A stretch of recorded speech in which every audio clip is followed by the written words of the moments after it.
Good evening, everybody. Welcome back to Great Ace Attorney Chronicles, aka Great Ace Attorney Adventures, the first title within Great Ace Attorney Chronicles. Let's get back in there right away. A little discombobulated, fresh out of a shower. Trying to make sure everything is in order.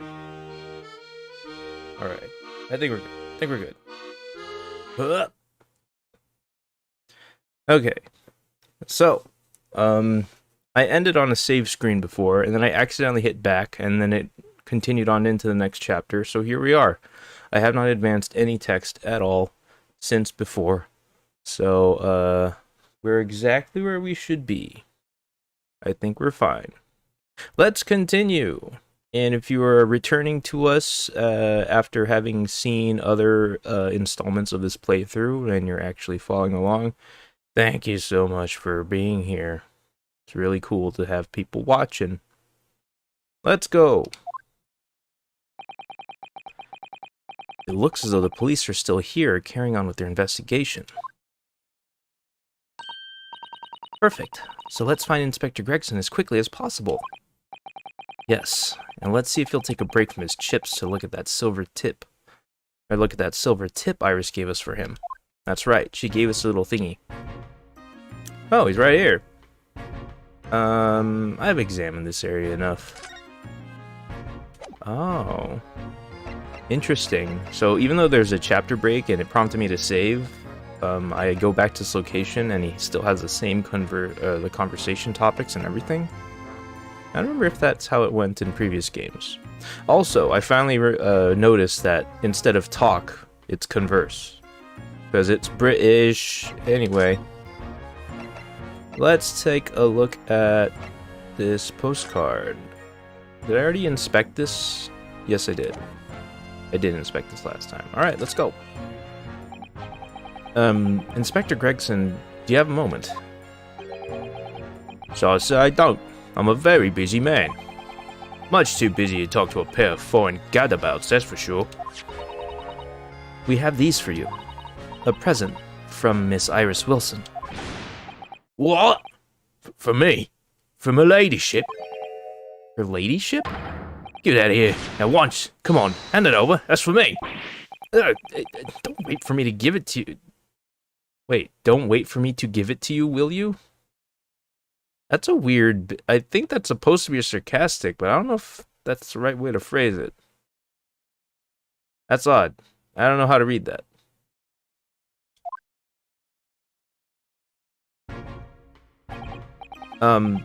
What was that coin exactly? It's a silver crown, obviously, but it's a lot more than that. It's... well, it's an appearance fee, that's what it is. An appearance fee? Oh, I see. You mean... That's right. For the adventures of Herlock Sholmes. Her ladyship always offers me a little financial reward for featuring me. Every time. Yes, of course. I know all about your exploits, Inspector. I read them avidly. Yeah, he's gotten a hand roll of fish and chips. Look at how he reloads his fish. It's pretty great. Of course, using my name without my say-so does make me the butt of a lot of unpleasant jokes, but still. I'm sorry, Inspector. That must be difficult for you. Never you mind that. So, what do you want to know then, eh? Sorry? Tell the gentleman in black whatever he wants to know. I trust that won't be a problem, it says. Well, obviously it's not a problem. Go on, fire away. What do you want to know? Well, if you wouldn't mind, Inspector. We'd very much like to know the address of Mr. Natsume's lodgings. Little knife-wielding mustache Japanese fella. Lives in a right old hovel. It's just over there. Look. On the first floor of that house on the corner where that wreck of a bicycle's propped up.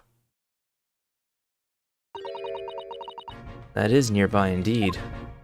If I remember rightly, the landlord is a Mr. John Garrideb. That is R-R-I-D-E-B, right? Yeah. Garrideb. Right, well, you see her again, you make sure you give her ladyship my regards, you hear? I mean it. You tell that Gregson sends his very best wishes. Don't worry, Inspector, we will.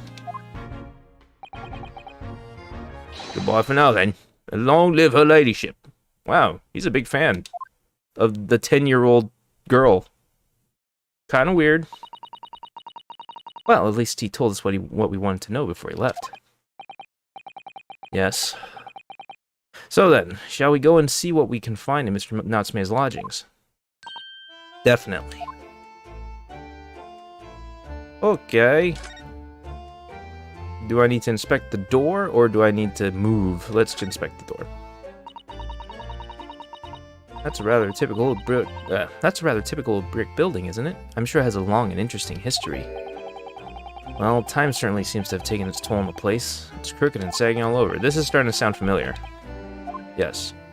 Yes. Okay, we've done this. In that case, we just need to move inside. A new location has been added to Mr. Natsume's lodgings. Oh, this is where we are. That's what that icon's for. Cool.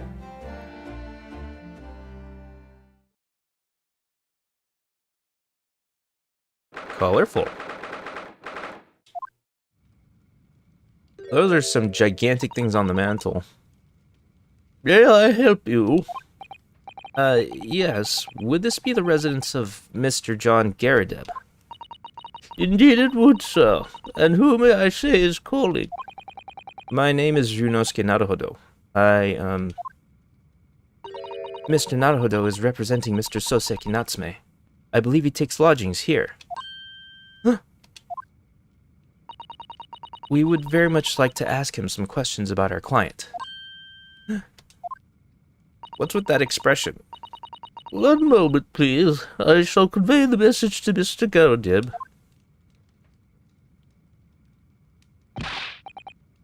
Did you see that, Mrs. Sato? That was a real-life English maid.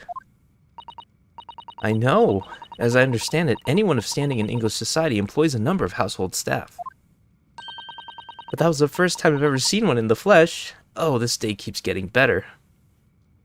Typical Japan, so obsessed with maids. I don't know if that's actually the reason why. It just lines up. Anyway. Certainly feels like we really arrived now, doesn't it? We need only to meet a butler, and the experience will be complete. True. Well, I'm not sure I'd go that far, but I understand the sentiment. Thank you for waiting. Mr. Garrideb will see you now. This way. Oh, interesting. He's got a moon face. He's a Mactonite over there. Got ourselves a cannon.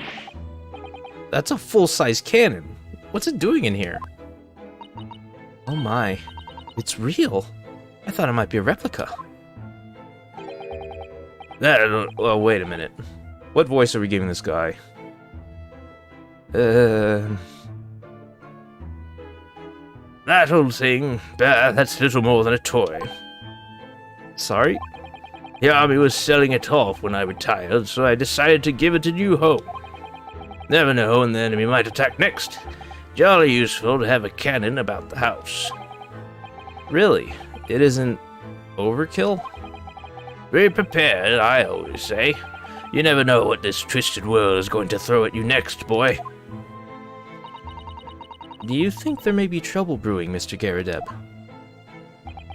Always is. Take Joan here. Never fails to have a clean apron in reserve. Dries him over the barrel, you see. They dry very well on the cannon there, Joan tells me. Which rather proves my point, I feel. It's been reduced to a drying rack. No wonder the huge cannon looks like it's hanging its head in shame. It is kind of odd. Maybe we should start talking to him. Because otherwise... Oh, we can't converse with him yet. Never mind. I was expecting some introductory like, oh, who are you? And, you know, that usual hubbub. But instead he's just talking to us incidentally by examination. I notice you have a pile of books here, Mr. Gyakuten. Do you enjoy reading? Ever experienced a London winter, boy? The nights are long. No better way to pass the time than in front of the fire with a jolly good book. He stirs his tea with his pipe. Kinda... I don't know. I wouldn't want to do that. Oh, there's a copy of Rant's magazine here, I see. No doubt Mr. Gyakuten enjoys the adventures of Sherlock did I say Sherlock or Herlock? The adventures of Sherlock Holmes, too. The great detective has a great many followers, it would seem. No, he has no comments about Herlock. Interesting. Oop, uniform. That uniform looks fairly ancient, doesn't it? It's clearly been well looked after, though. That old thing? Not much better than rags, really. Oh? Or that ceremonial garb at my retirement bash, you know. But I'm not one for dwelling on the past, me. Would have gladly thrown it out, but you know how it is. Anyway, it doesn't hurt to have the old piece of memorabilia lying around, does it? Oh, I see. Perhaps we should leave the past in the past.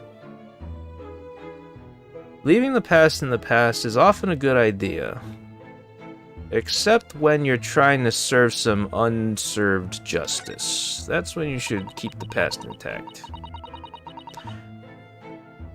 Which is what this game's about. Justice. Anyway, that looks like a Medal of Honor, and it's showcased on a very grand banner.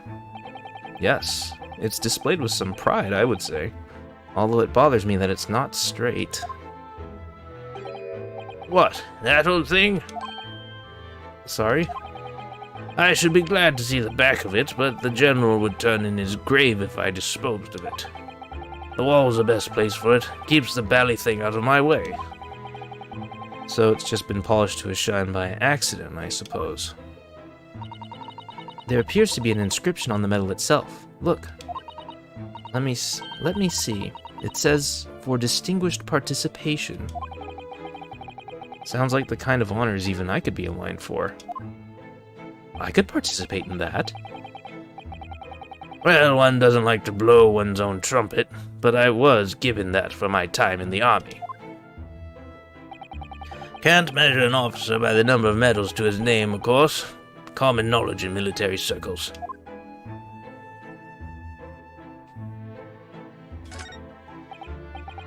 Are those mortar shells? They're enormous. Oh, I hadn't noticed. What are they doing here? They're for the cannon. Ah, those old things. Oh, what, this thing? Couple of little rounds I accidentally fired into the barracks during training, you know. Became a bit of colorful regiment folklore, that incident. You mean you deliberately hunted out the spent shells? Well, I wouldn't say deliberately, exactly. They're only scrap iron, after all. Usually just thrown away, I believe. But you never know when things might come in useful, do you? Useful for what exactly? Yes, well... Joan here did manage to knock one of the bally things on my foot the other day while she was dusting. Oh no. Hadn't shed a tear since 1869 before then, you know. Maybe reconsider throwing them away? And Joan has nothing to say about that report of her incompetence. Who that? That portrait of Mr. Gyakuten is glaring at me, I swear. I wonder what Gyakuten is. Must be a pun of some kind, but I can't quite figure it out. Yes, I said that right away. He's a Mac tonight. Have you noticed that all the little frames contain photographic prints of Mr. Gyakuten as well? Yes, and there seems to be a statue of a lion on the mantelpiece as well. Ah, yes, seemed to come back from the local pawnbroker with that little trinket. Seemed to come back? What do you mean? The chap who runs the place is a bally wizard. Went in to sell him something and came out with that thing. point of fact, now I think about it, I'd rather often find myself leaving the place with something I don't need. It's like Target or IKEA. You walk in there thinking you're only going to buy one thing, and then you come out with 15 things in your sack, and then you have to go down to the little warehouse and find out which thing was named Billy. Bookcase, I think. The lion ornament certainly does seem surplus to requirements. Sato-san doesn't pull her punches, or her throws for that matter.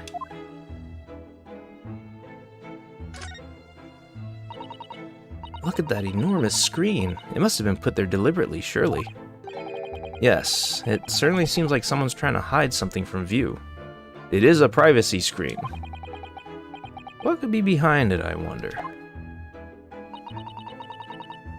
I'm going to have a very quick look. Just a little peek. Maybe let's not, Mrs. Sato. I think the maid is going to head us off with a cup of tea.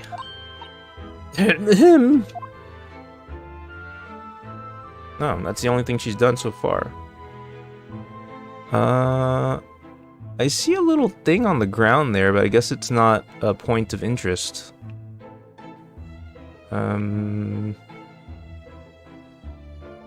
I've intentionally avoided, like, examining the people on purpose, because that usually, in this game so far, it seems to get you into a dialogue tree.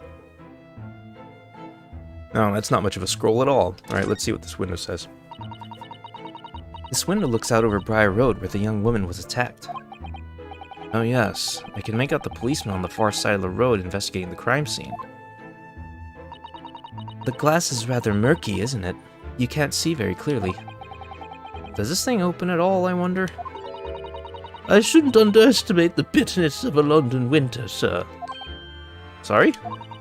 As soon as you open that window, the tea will freeze in the pot. No Londoner would go opening windows at dusk in the middle of winter, I assure you.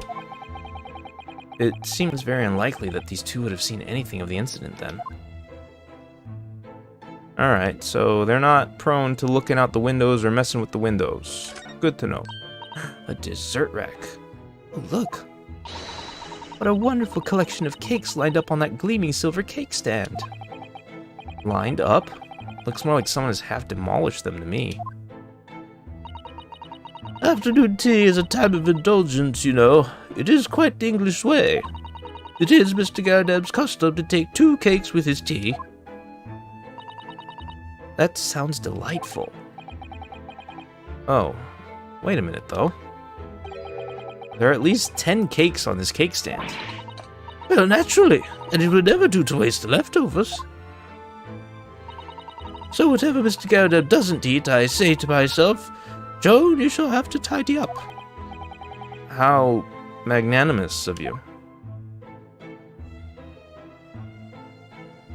That's kind of odd, because it's like, those cakes are still here, so that implies that she doesn't just eat everything he leaves behind. But I think that's what the dialogue was trying to imply. You know, because she's not skinny and whatever, I don't know. Look at this crockery on display here. It's rather unusual, isn't it? Oh my, a genuine London dresser. Isn't it delightful? Although the shelves seem to be broken and the crockery is... oh dear, it's in pieces. It really is. The word cracked wouldn't do that chinaware justice. Ah, I wonder. Perhaps the cannon was fired at it. Yes, probably something like that. Well, let's not delve too deeply here.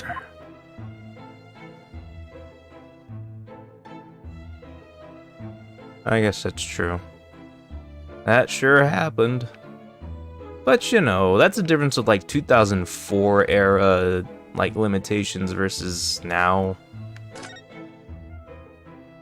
I'm willing to hold them to a slightly higher standard than from back then.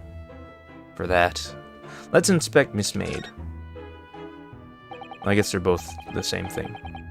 Good day, too. John Gurdeb at your service. Okay, I probably should have started with him then. This sounds like the introduction instead of having to talk to him about everything. My bad. Pleased to meet you, sir. This is Ryunosuke Naruhodo. He's a defense lawyer. Do excuse me not getting up. Took a shot to the knee a few years back in the Battle of Meiwan, don't you know? Earned a medal for my pains, but had to withdraw from service. Handed over the reins to the up-and-comings. So he's a retired soldier. It's a hell of a job getting up and down stairs now, I can tell you. Don't get out as much as you can imagine. Yes, it's quite a climb up here to the second floor, isn't it? I was panting at the top of the stairs. You really must take more exercise, Mr. Naruhodo. Do you think so? Well, Mr. Garradeb, no doubt you were very courageous to earn yourself a medal. Oh, it was nothing. The medal's just a folderol, really.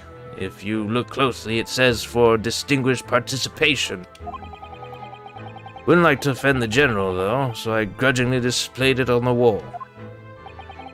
Why don't you fetch it down, John? Let these good people sit properly. That's a funny animation. Ah! Dash it all, woman! Be careful! Jeez.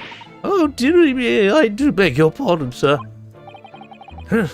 You jolly nearly took the skin off my hands. I shall be more careful, sir. Oh, he was starting to say Joan fetch the... I missed that while I was thinking about something else.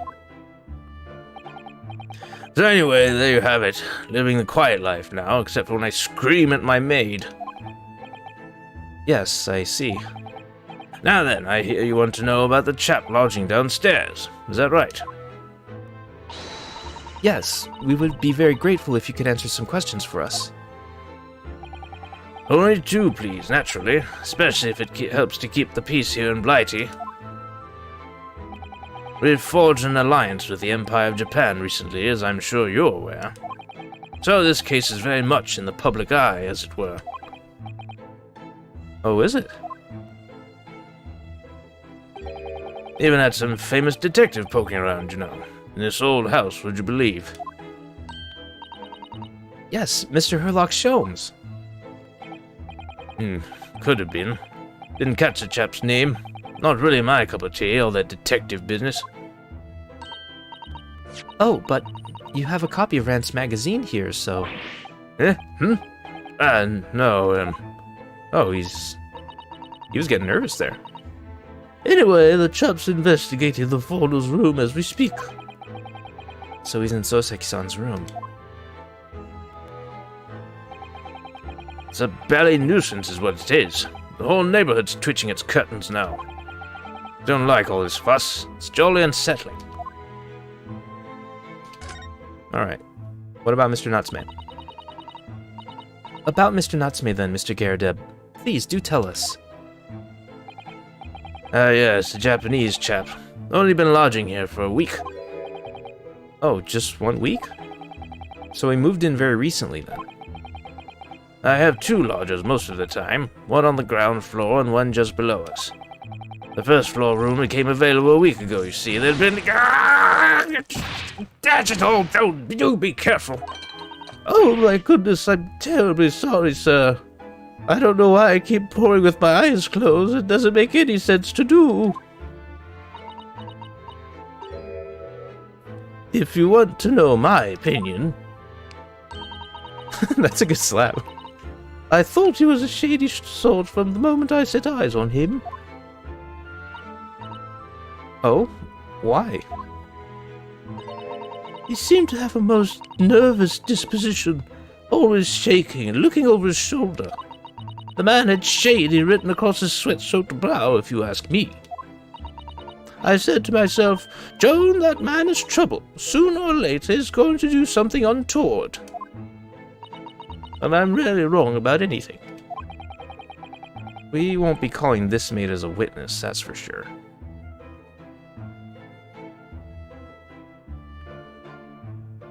Maybe. That might be the dynamic at play here. Was there anything else that struck you as suspicious about the man at all? Yes, oh, yes, indeed there was. And she's dying to tell us.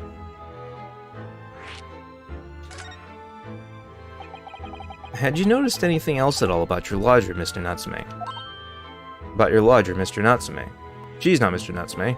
It was like I was dressing her. Oh, my word, yes. The man was shadier than an orchard. Could you elaborate? Well, take the man's room. Absolutely stuffed full of books it is. More than anyone could ever read. And he never so much as passes a time of day with another living soul. I haven't seen a single visitor call. He just trots off to that old bookshop every single day and comes back at 5 to light the gas fire. And the funny little man is up long past the time everyone else in the house has gone to bed too. Oh, I see. A gentleman on the ground floor goes to bed at around 9 each night. But I've never known that Japanese fellow to retire any earlier than 2 in the morning. Ah. Are you awake, like, all the time, lady?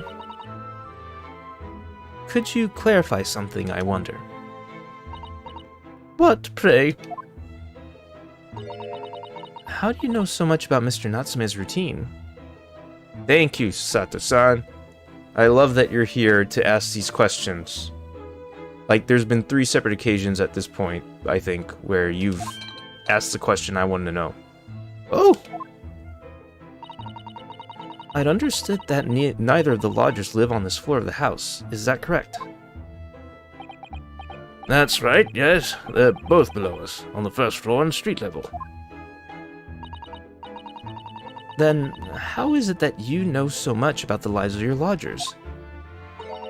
The precise times that they come back in the evening, for example. Even the times they go to bed.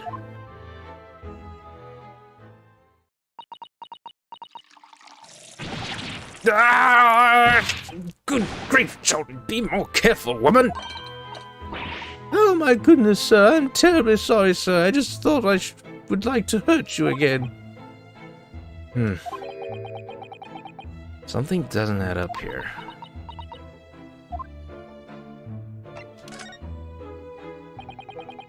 It seems that the incident took place at around 5 in the evening. Did you happen to look out of the window at around that time? The window? Yes, we noticed the window over there looks out over Briar Road.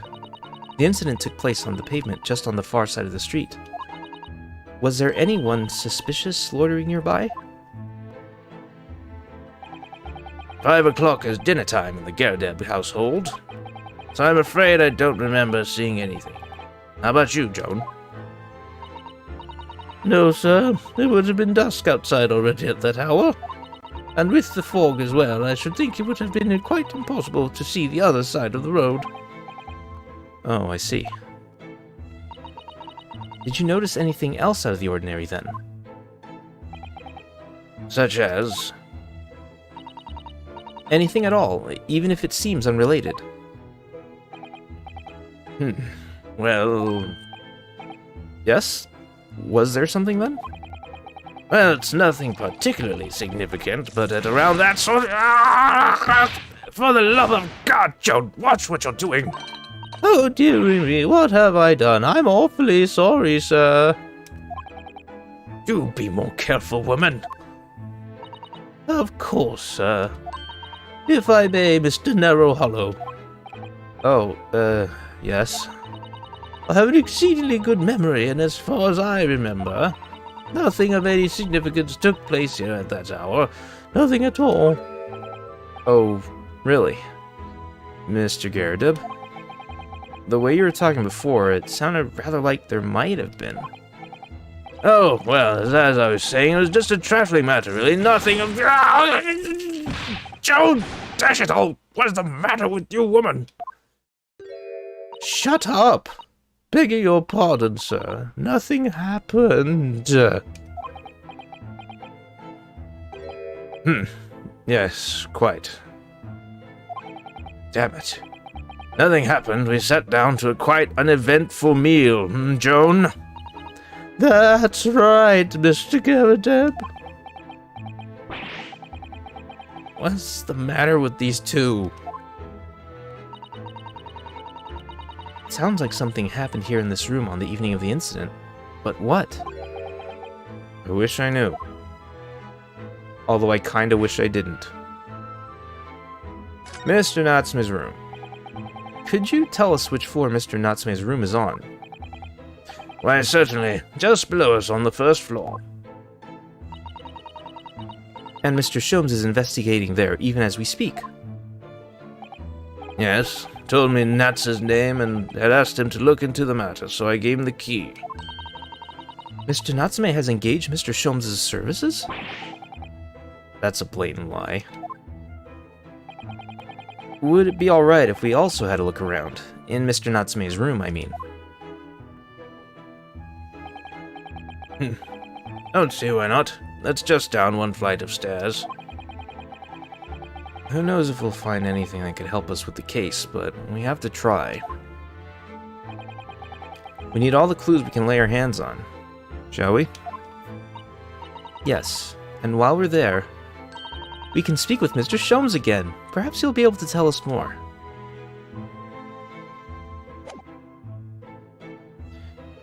I guess that's everything in this room. We've cleaned it out. And we can't present anything to them. That's kind of convenient when that happens, because it's like sometimes people are just there and they have to write like presentation dialogue for things, and it just becomes kind of tedious for everyone involved. This is kind of an easy way to make sure that you don't generate that for no reason. I'm cool with it. Wait a minute. The suite on the top floor of the Gyakuten house occupy the landlord, Mr. Gyakuten, and his wife? Are we supposed... Is that true, and are we supposed to know this yet? We've only been referring to as the maid before this. I wonder if this is like a premature detail being divulged here. Interesting. Small dark room. Yes, where Natsume was.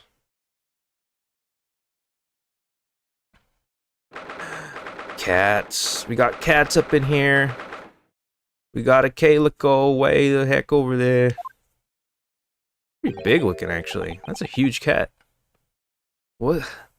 Just look at this place. And smell it. It's so musty in here. I suppose it's the mountains of old books that are responsible for that. Who is this guy? Yomiko Reedman? I don't think I've ever seen so many books in all my life. Is he from Read or Die? No, me neither. It's so dark in here, too.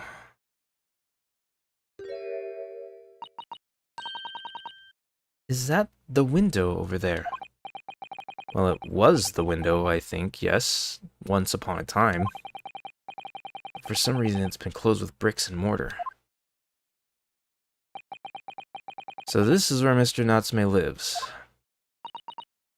By the way, I haven't spotted Mr. Sholmes anywhere, have you? No, that's true. But according to what Mr. Gyakuten told us, the great detective should be around here somewhere investigating.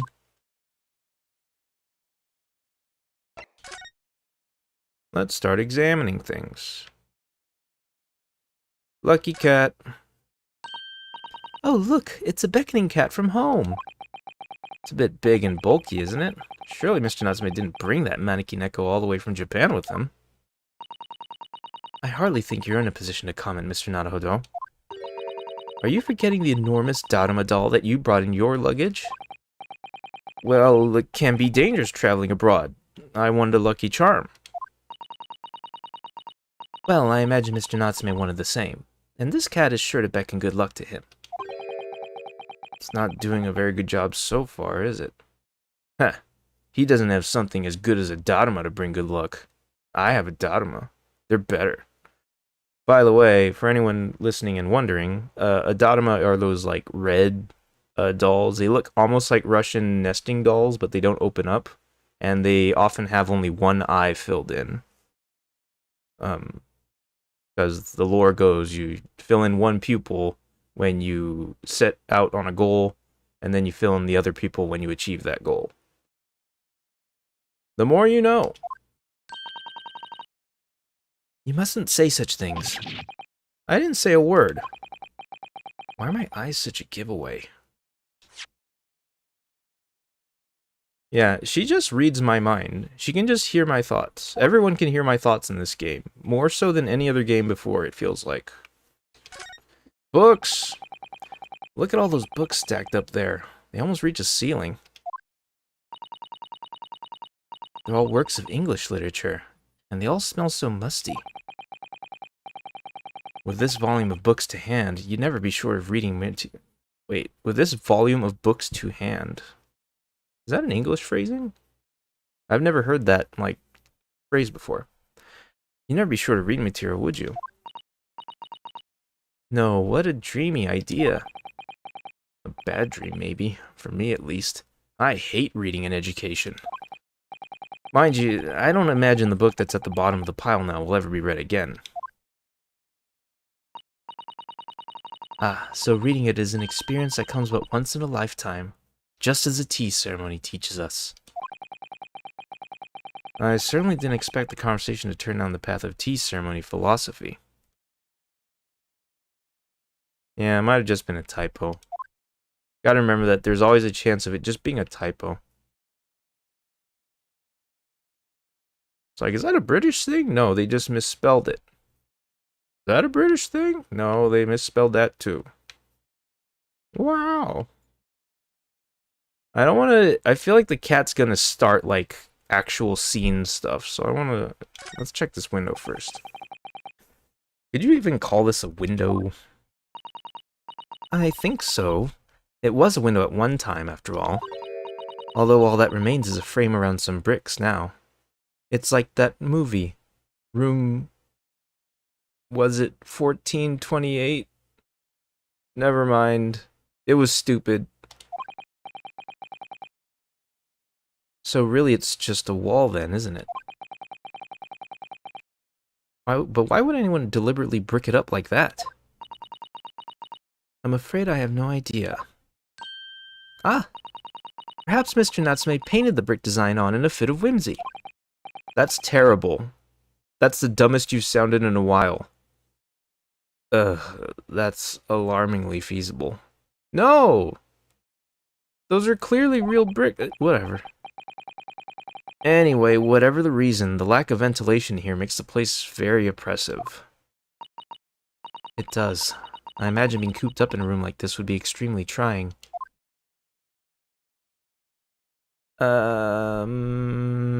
Nothing else except... Oh, we got trash. Look at all these balls of paper on the floor. There are notes scrawled all over them. In English. Looks like the waste paper basket is so full they've just fallen out. I think Mr. Natsume must have been deeply immersed in his research, don't you? He did tell us when we met him that he was assigned by the Japanese government to come here to study the English language, specifically, even though he's a poet by trade. So, yeah, this all tracks, this lines up. Or deeply averse to tidying up his mess. I can relate to that. I wouldn't like to speculate which is closer to the truth. Diplomatic.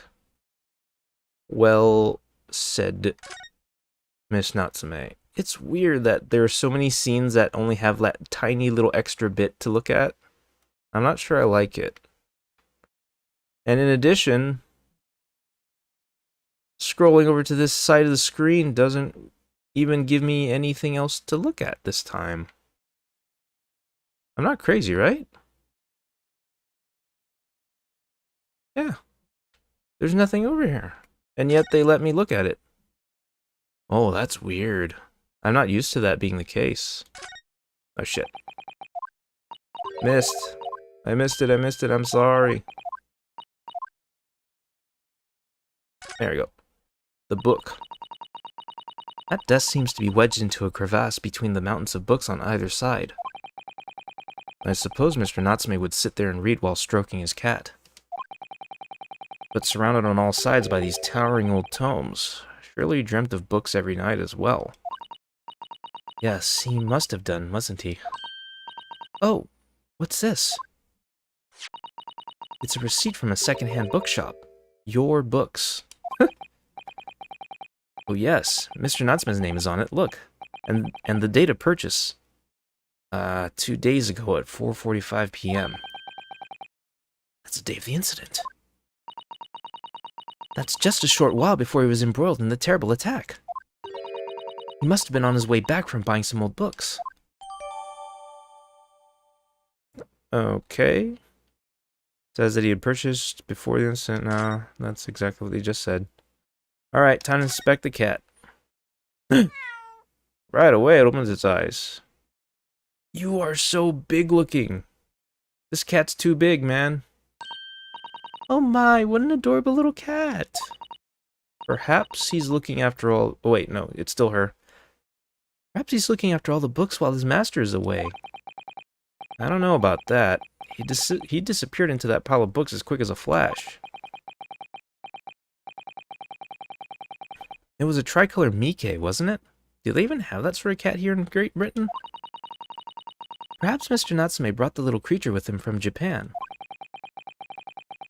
That's made me feel homesick now. Already?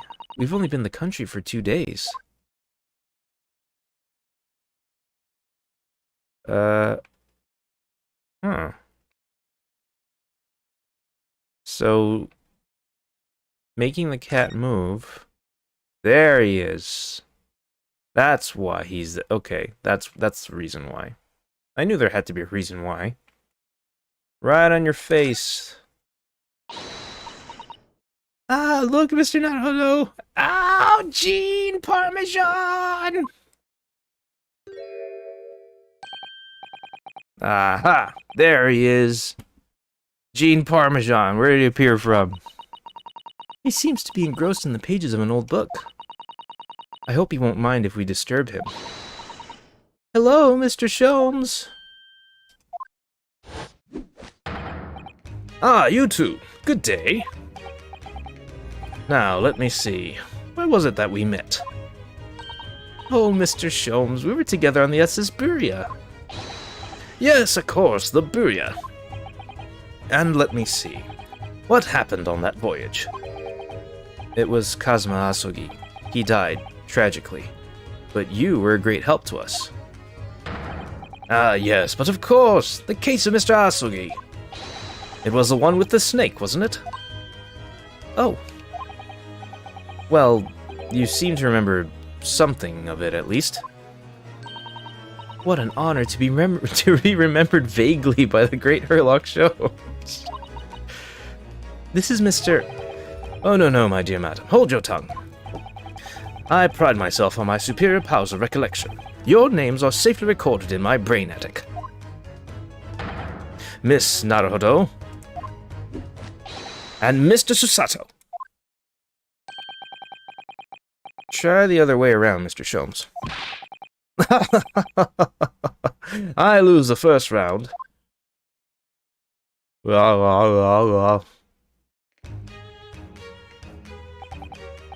In truth, I'd hoped to invite you both to my Baker Street suite the day we arrived in London. But some Scotland Yarders ambushed me at the railway station and whisked me away to a crime scene. It was an entirely trivial case, of course. I solved the matter in no more than 30 minutes. So they apprehended Soseki-san in that short amount of time? I'm afraid the pursuance of a new case has dulled my recollection of my past involvements a little. A little? It is a mistake to think that one's brain attic has elastic walls and can distend to any extent. I do my best to forget useless facts, lest they should elbow out the useful ones. Yes, those are my own words of inimitable wisdom, you know, from an adventure entitled A Study in Scarlet.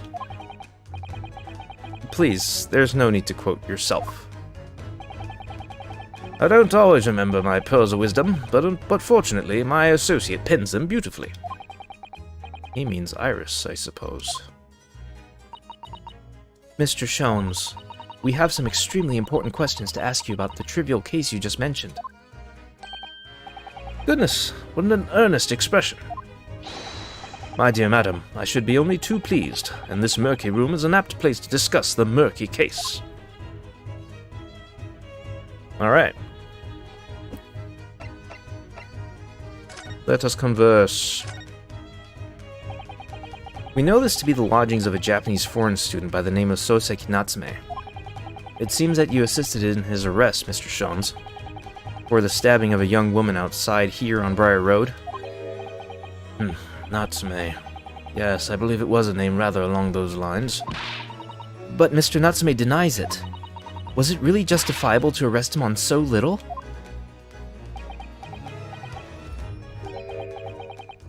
I'm sorry, Mrs. Sato, but I have not the slightest idea what you mean. What?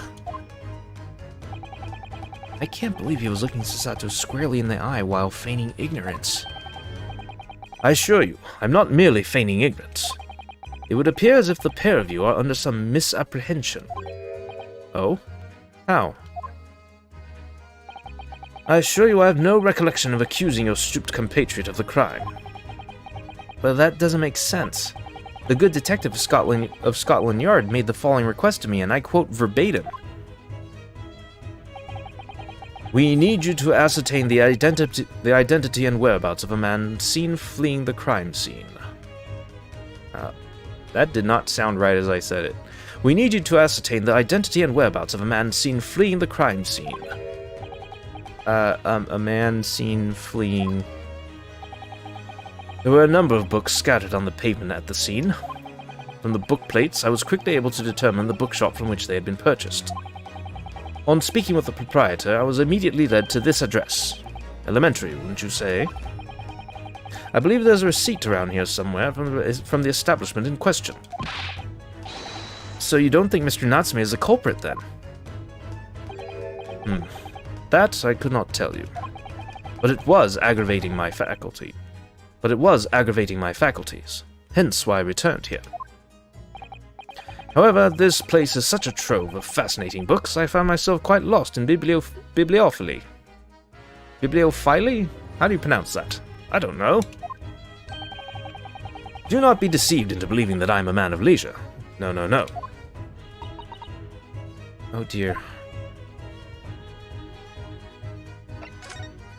Gyakuten. I really want to figure out that pun. Tell me. Have you encountered the landlord of these lodgings? Yes, Mr. Gyakuten, a retired military man. It was the first time I've ever met a soldier from the great British institution that is the services. And it was the first time I've ever met a maid from the great British institution that is... service. Huh? I can joke.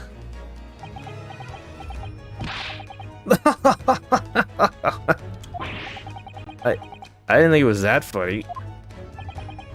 I do apologize. As you may well be aware, many households in London employ a maid. Yes, I read as much in my Great Britain primer. They have that? And so conversely, whether or not a household employs a maid has come to betoken the social standing of those dwelling therein. Betoken their social standing? Sorry? Mr. Gyarados. Yes, I should just call him that instead. It's more fun. Put simply, my dear fellow, those who employ at least a single maid are considered middle class. Those who do not are beneath that. In the upper echelons of society, of course, households employ enough staff to constitute a large family. Goodness, how extraordinary. As you can appreciate, for those on the precarious boundary between the middle and lower classes, being able to afford just one maid is of the first importance. I had no idea. And it is for precisely that reason that I find great stimulation in the situation upstairs. Specifically in the retired army veteran, Mr. John Gyakuten. Oh?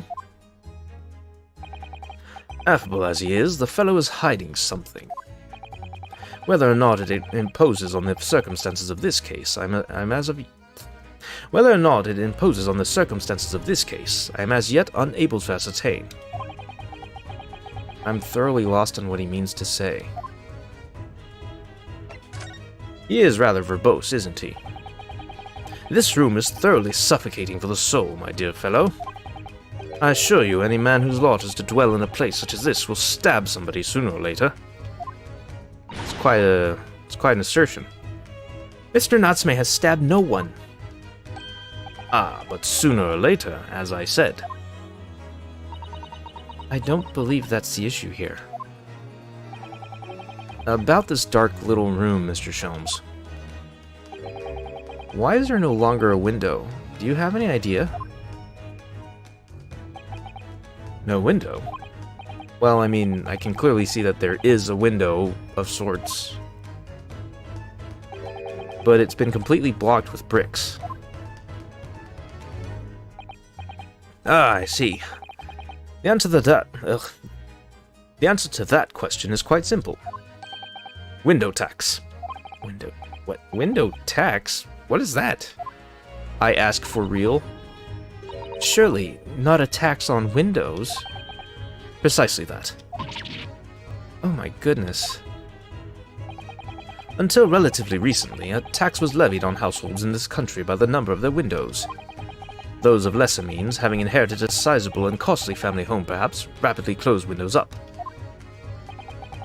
while the rich opened windows here, there, and everywhere, in an effort to curry favor with those in power by furnishing them with large sums of tax money. How awful. And unjust. Hi, Sarah. How are ya? Thanks for watching. Forcing people to live in rooms devoid of light.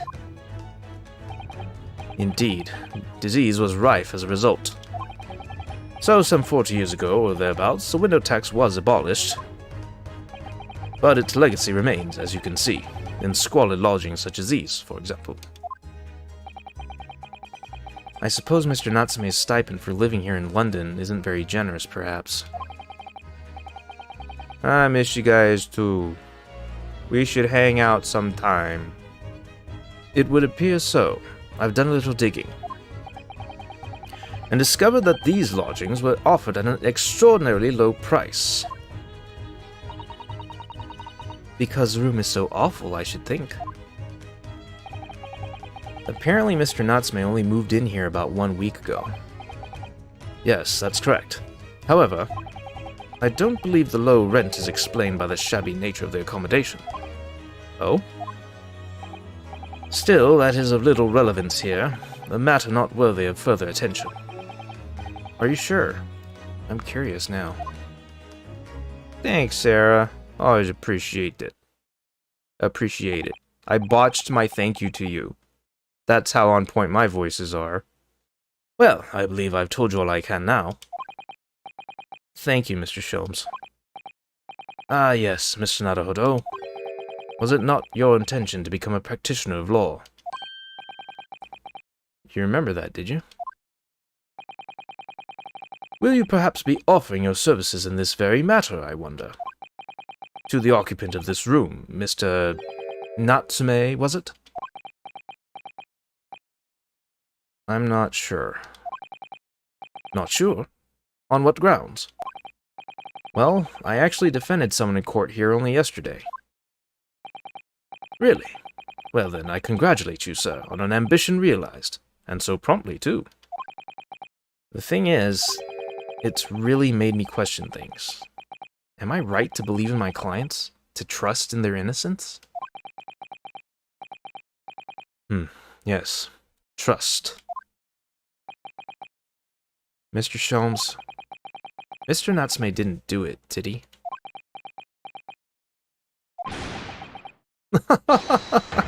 My dear fellow, I haven't the first idea. Oh, but I thought that's why you were here. Didn't you come back to investigate? Ah, yes, that was indeed my initial intention. But there are simply too many fascinating books here. I couldn't possibly ignore them. Oh, I see. Nevertheless, there are two facts that I can state quite unequivocally. The man who fled the scene of the crime 2 days ago was a Japanese occupant of this room. And There are witnesses who swear to having seen the same man commit the crime. That is all I can say. Ah, and one more thing. Oh, what is it, Mr. Sholmes? Tell us. I cannot say with any certainty whether or not it is of relevance to this case, but I am quite sure that the retired army man who owns this property is hiding something. Mr. Gyakuten is... Mr. Sholmes said as much before, actually, didn't he? Anyway, at present, that is really all that plays on my mind in relation to this case. Mr. Naruhodo, as yet our investigations have uncovered nothing that could help establish Mr. Natsume's innocence. No, you're right. Perhaps it's time we probed a little deeper into Mr. Gyakut's secret. Just remember, I cannot be sure whether the landlord's secret will prove to be of relevance or not. But I wish you every success, of course, Mr. Naruhodo.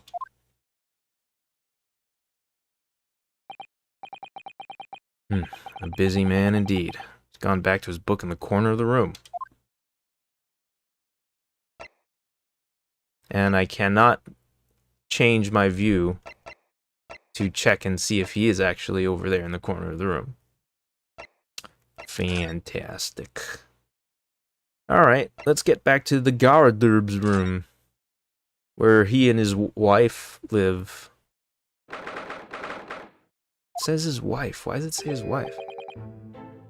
Ah, you pair again.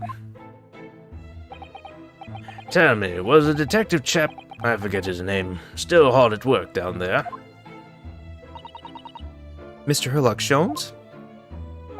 Ah, yes, rings a vague bell. All that detective business isn't really my thing, I'm afraid. Well, Mr. Sholmes is in his element down there. Jolly good show. Another cup of tea, if you please, Joan. Now then, why don't you tell me what...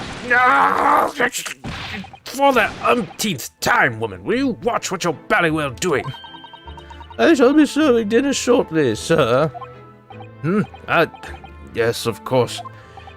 Frightfully rude of me, but I'm afraid I shall have to ask you to take your leave if you'd be so kind. Oh, yes, of course. We are deeply grateful for all your assistance. Not at all, not at all. Don't get much chance to talk with young foreigners like yourselves. It's been a pleasure. Best of luck and all that. Perhaps you could see yourselves out.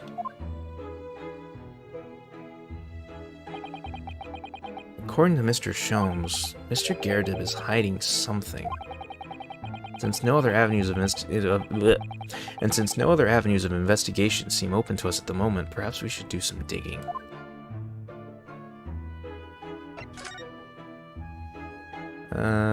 We have done all of this. Oh, hi. Freaking Herlock, man. When he's part of the case, you just have to find him. Just yucking it up in the back. What's he doing over there? Mr. Sholmes? Aha! We meet again, my dear fellows. Good gracious, when did you sneak in here? Herlock Sholmes, sir, at your service. Whatever were you doing over by the window? I'm given to watching the evening sky as the sun sets, madam. Yet sadly, cheerful as the room downstairs undoubtedly is, it lacks an aperture for such observation. So I took the liberty of borrowing a small corner of space by the window up here. Well, keeping an eye to one's windows at dusk is a prudent thing to do in London, I'm gathering. Ah, and one other thing, Mr. Naruhodo. Oh, me? I thought perhaps you might be in need of a certain great detective's great mind. Wait, he's not talking about... is he? I didn't expect to be going through that again so soon. Are we about to deduce? Do you mean, Mr. Sholmes? There's a mighty secret in this modest room. My eyes see even the most trivial of trifles. I take it you're prepared, Mr. Naruhodo. I think so. There's just time enough for one of my greatly admired great deductions. Let us conclude the matter before dark. Yeah, let's go. It's time for posing and spotlights. Mr. Garradeb, it would seem you are a military man of considerably distinguished service. Your standing as a landlord is most certainly not what one might call first-rate. I'm afraid, sir, that is all too clear to me. There are two conclusions I've been able to draw by careful observation of your living arrangements. I beg your pardon. The first is that even as we speak, you are concealing the presence of a ferocious beast in your care. And the second is that as a result of the beast's violent rampage, you have lost something very dear to you.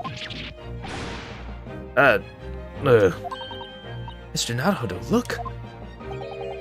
The old man's broken out in a cold sweat. Unbelievably, it seems Mr. Shom's conclusions are both spot on. How? How could you possibly? How could I possibly know? You mean to inquire? Or how can I possibly know, you mean to inquire? The answer couldn't be simpler, sir. For in the dense jungle of logic and reasoning, I am the king of beasts. Ah! And I know only too well that wild beasts are not easily tamed. So, shall we begin? Once again, Herlock Sholmes is proud to present Logic and Reasoning... his Logic and Reasoning Spectacular.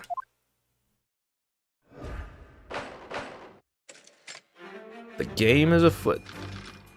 Here we go. I like these sequences. They're fun.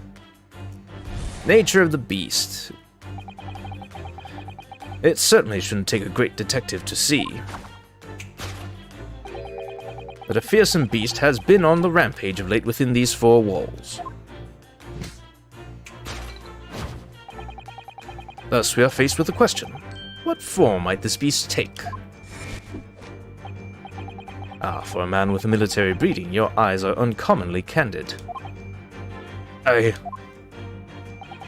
Your furtive glance, Mr. Garradeb, leads us directly to the answer. The true nature of the beast that has run rampant here is revealed by that lion statue. What? Yes, though an army man, you appear unimposing at best. A fact that has fueled your admiration for the mighty lion, the king of beasts. What is this piffle, I ask you? In the end, your admiration became so great, in fact, that you had a living, breathing specimen shipped from India, which you tried to keep in this very house. What? Oh, he has a slap on his face. Yet living with such a wild beast proved more difficult than you had imagined. The chilling traces of a wild rampage are still very much in evidence. Well... Yet, as we look around, the beast in question fails to present itself. Where could this angry creature have disappeared to? Madam? Me? I pray you do not consider me unchivalrous, but it is plain to me with one glance in your direction. It is? Your dress pocket gives us a handsome clue as to the beast's current whereabouts. For protruding from it is a handbill advertising a circus show. Oh! Yes, you sought to dispose of this terrifying lion, Mr. Garradeb. At Batty's Circus, a traveling show currently sojourning in a nearby park. I have observed the tents. You sold the savage lion, sir, to the circus troupe. I most certainly did not. I believe I have made my point. The fearsome beast which ran amok in this room was an Indian lion. And a simple visit to the circus now will reveal the lion prancing jubilantly through a ring of fire. And it will Call the president and tell them that I am a very good detective. All of these are true facts. Undisputable. A rampaging Asiatic lion. Oh, that's an antiquated word. Asiatic. Now, Mr. Gyakuten, it is plainly clear that you still have deep feelings for this formidable beast. Indeed, in that blithe pose, the distress this loss has caused you is veritably intangible. Veritably tangible. I almost said intangible, didn't I? Your head weighs heavy on your shoulders, the pain you feel being revealed by that supporting arm. Amid fits of tears, you let your beloved you let your beloved beast go. The strain of losing something so dear to you is clearly visible in your visage. Nonsense, man. I simply... But what, we must now ask ourselves, is the true cause of this pain? And we need only follow the direction of your gaze to find the answer. Yes, it is this pile of bills that has given rise to the pain you suffer. Every envelope contains another demand for payment. Oh. For cartloads of meat, potatoes, wheat, and tea. Indeed, feeding your beloved has had a devastating impact on the financial circumstances of your household. And so you had no choice but to let it go. Yes, well, Now, in a final fit of rage, the ferocious beast carried out one last unimaginable attack. Unimaginable? The aftermath of which can be clearly seen by observing the carpet over there. A very expensive woolen carpet, if I'm not mistaken. Oh, dearie me. What could have caused such a destructive outburst? Oh. This time, madam, I'm afraid it is you who has inadvertently revealed the truth to me. Your wandering eye has settled upon the answer very neatly indeed. Yes, to explain the dire state of the carpet, we need only look at the Tower of Cakes. Oh. There is no creature more dangerous on this earth than a beast with an unsatiated appetite.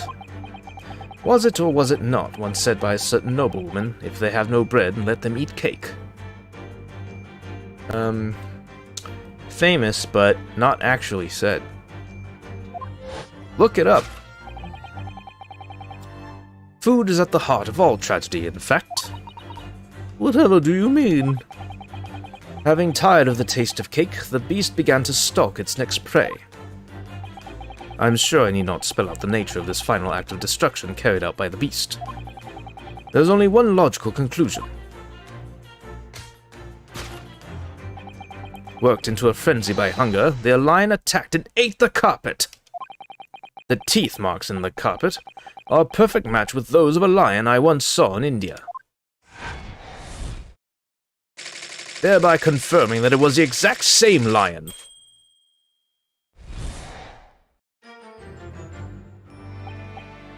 Thus concludes Sherlock Holmes's great deduction of this beastly puzzle. Get it?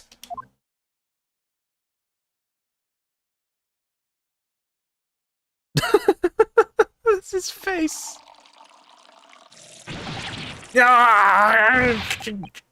What is the matter with you, Joan? You're pouring scalding hot tea all over me. Oh, I am sorry, Mr. Gyakuten, but I'm afraid I didn't notice.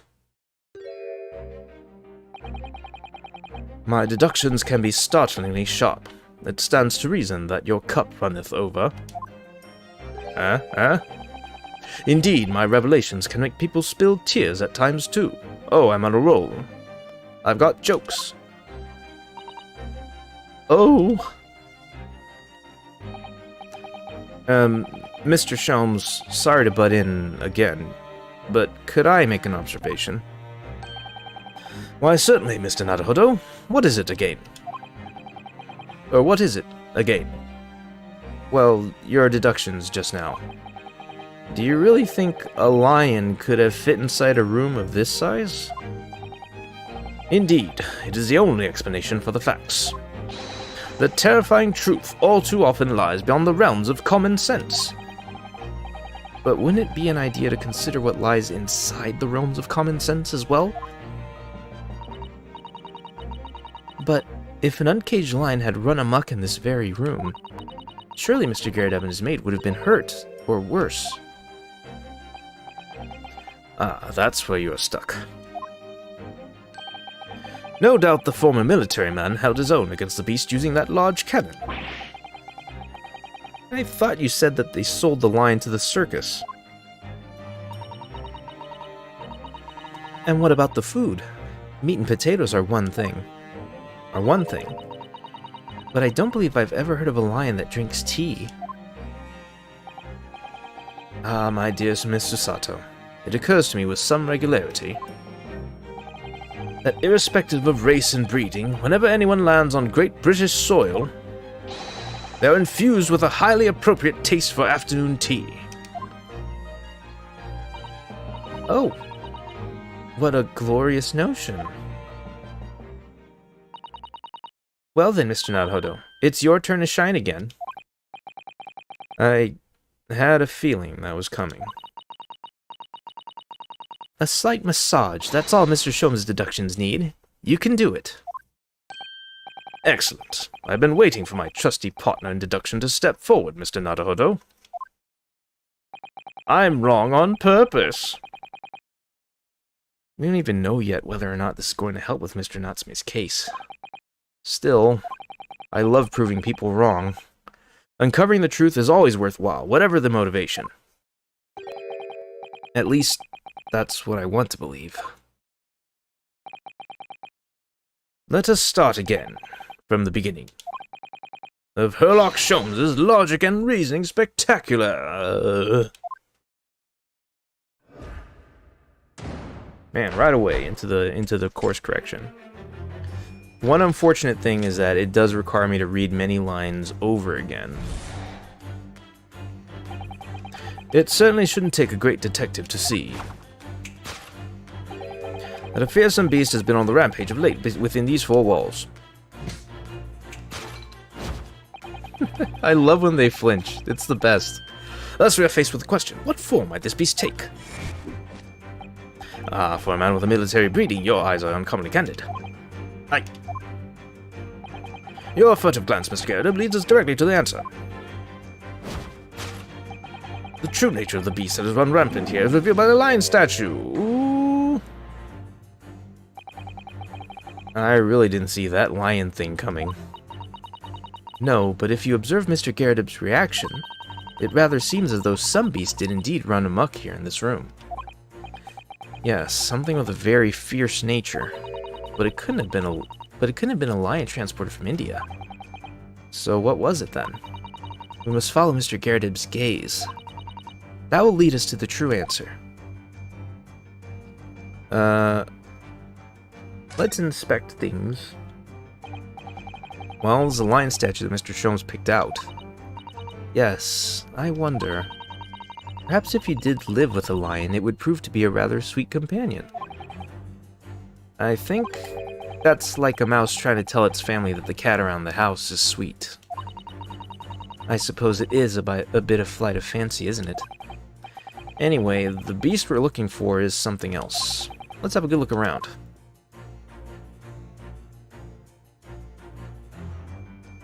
Mortar shells.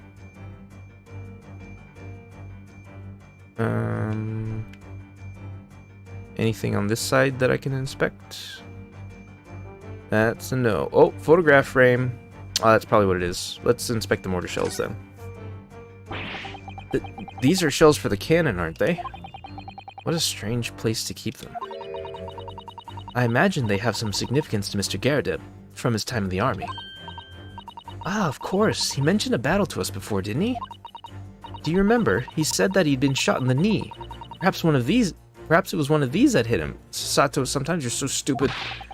If a round that size had hit his knee, there'd be nothing left of it. Or Mr. Gyakuten, for that matter. This isn't Skyrim, Susato. Mr. Sholmes is a Persian slipper, and this man has spent shells. Perhaps it's customary in Britain to display, well, rubbish on the mantelpiece. Alright, let's look at this photograph frame here.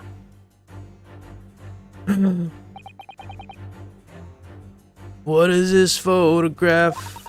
It appears to be from Mr. Gyakuten wedding. He looks very happy, doesn't he? He does, but you can't make out his bride. No, how unfortunate. Something must have struck the glass directly over the woman's face. I wonder what happened. Probably best not to delve too deeply there. We can inspect this stuff in further detail?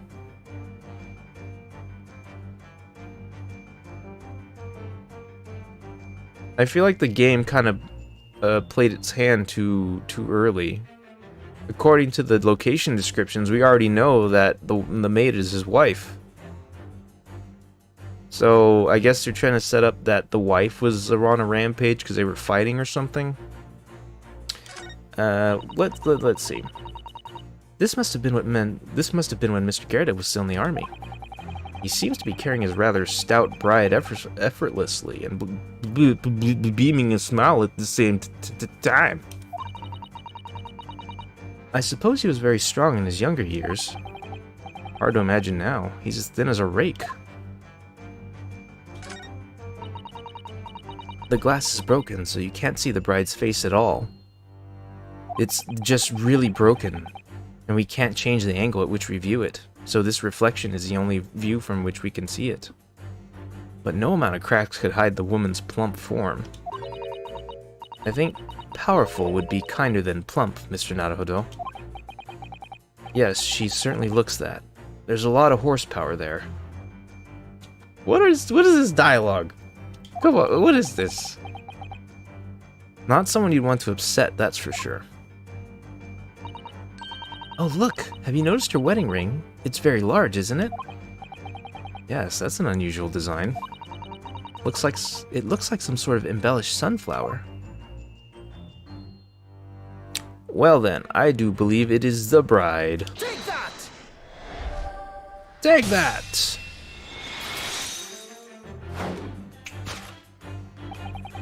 The true nature of the beast that has run rampant here is revealed by that newlywed bride. Precisely, Mr. Naruhodo. No other explanation could possibly fit. Yes, this framed print pictures your wife, Mr. Gyakuten.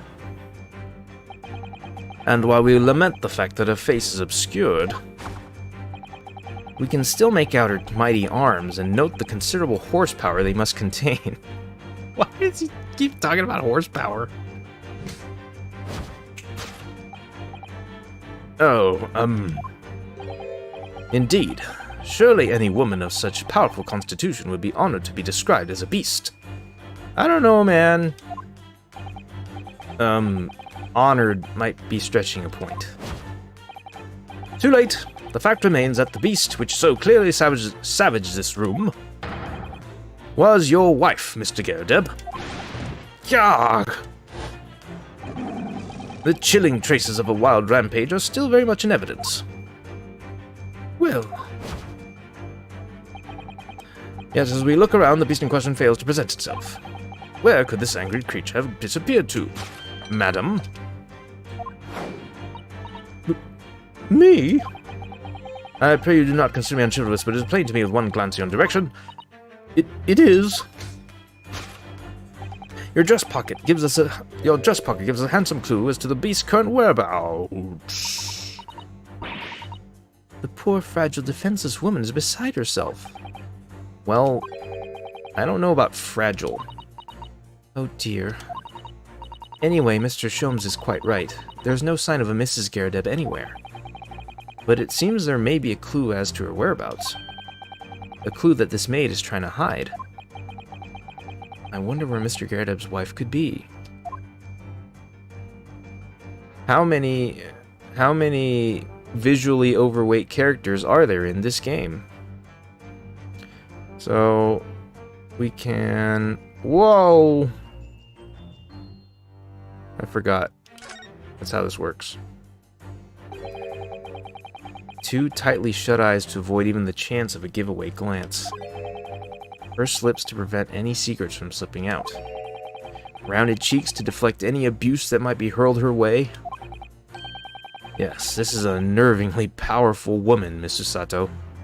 So much power. There's like 3 horses in there. It's your turn of phrase that's unnerving, Mr. Naruhodo. Teapot. What a charming little teapot. And it's in pristine condition. Joan has been pouring some deliciously fragrant tea from it for Mr. Gyakuten, hasn't she? Well, not so much for Mr. Gyakuten as on Mr. Gyakuten, wouldn't you say? I wouldn't dream of drawing attention to it.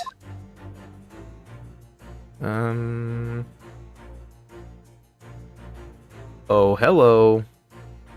There's your ticket. That wedding ring is what you want. Just to be sure, though, I'm gonna check the rest of the environment. Make sure there's nothing checkable here.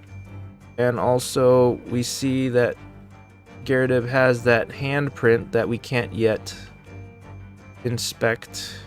Nothing on Gyakuten we can inspect. In that case, wait a minute. Can we inspect that?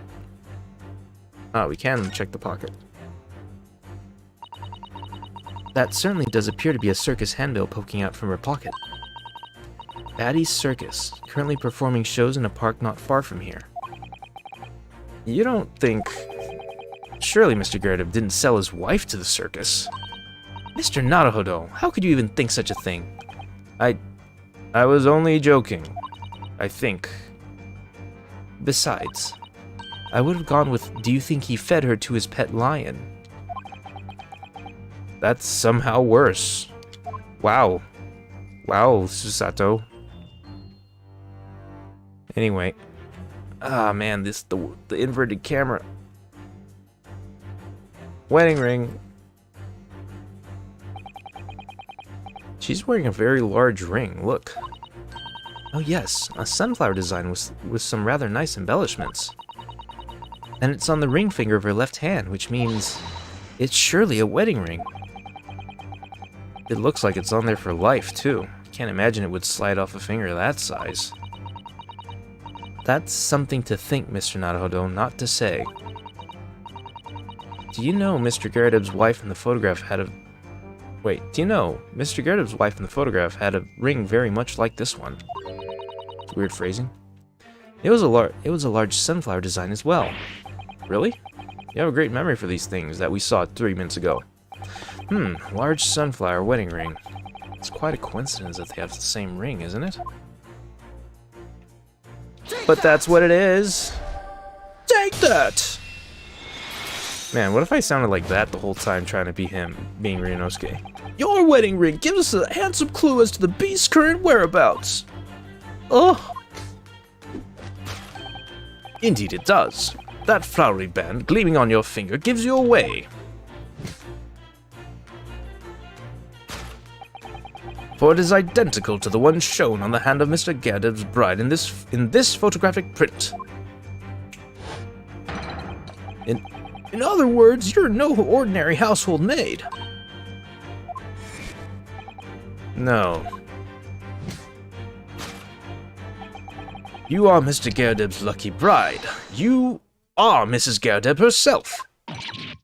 Oh my word! The game already told you this. Well, jolly fine detecting, sir. As you rightly surmise, this is the wife, yes, my Joan. Rather let herself go, you might say... It would appear that you don't live in the most comfortable of circumstances. After all, you are a retired army man, yet you are in the business of renting out rooms. I would assume, therefore, you have insufficient means to employ a maid. Would that be correct? It's not right, I tell you. I was 2nd Lieutenant of the 3rd Regiment. A man has his pride, don't you know? By golly, it's a sorry thing when a chap can't even afford to have a single maid in his employ. Yes, here in London, one is rather judged. A household cannot be considered worthy of society if it employs no staff at all. Though in my considered opinion, such concerns about appearances are a folly. You mean Mr. Gyakuten has his wife work as his maid? Precisely. Am I right, Mr. Gyakuten?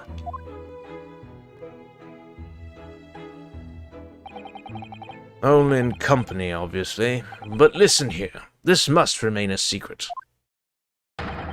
Tip-top secret. Please.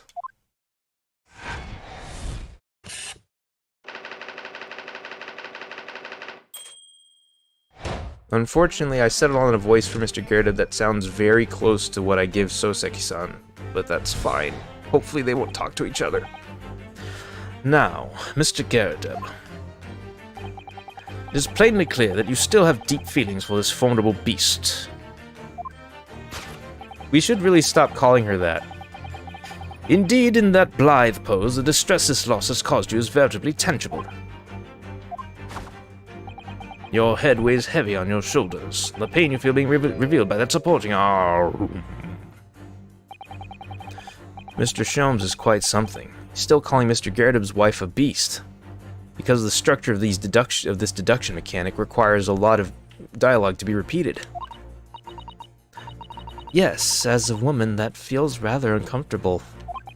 I'm uncomfortable too. But Mrs. Gyartub is standing beside her husband as we speak. In other words, he hasn't lost his beloved at all, has he? Oh, how true. So perhaps that supporting arm that seems to be propping up his head has some other significance then. According to Mr. Sholmes, Mr. Gyartub's pain is tangible though, and somehow he can feel this? Like he says it with such certainty as though like he can feel others' pain. Like for real. It's weird. What could that pose of his really signify? The slapped cheek. Let's just look at this arm. Mr. Gyartub certainly looks glum. According to Mr. Sholmes' deduction, that's because he's having to endure the acute pain of losing something dear to him. But we know that he hasn't lost his wife. So that means there must be another cause for the pain he's suffering. We can inspect the pipe? That's a very large pipe, isn't it?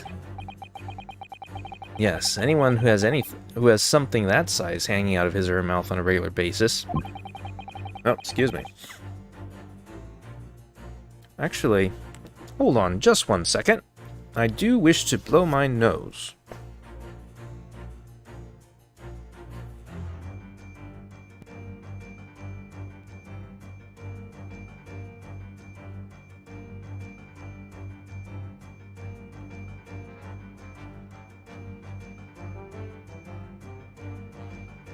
Ah, there we go.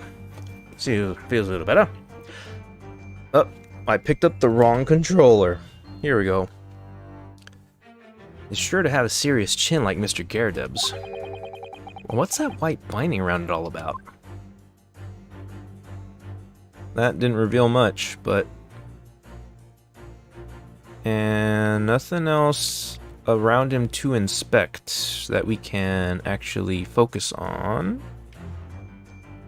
I mean, we know it's a slap cheek. They've been broadcasting it to us since forever. Oh my, look at that bright red mark. It's such an anime hand slap.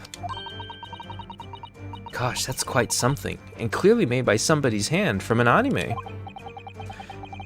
Yes, Mr. Gyartub has been slapped on the face, it seems. Anime style. Hard. I've never seen such a clearly defined mark. Whoever could have done such a thing? Well, there's a very limited number of candidates, I'd say. Take that! Take that! Oh, right. I keep forgetting that they have a bit of an accent for these characters. Your head weighs heavy on your shoulders. The pain you feel being revealed by that slap cheek. Oh god, I shouldn't do this. And of course, the deliverer of that impressive mark on your cheek that refuses to fade was you, Madame Joan Gyakuten. Her eyes. Well, yes. You have been desperate to hide the slap mark on your cheek, sir. Ah!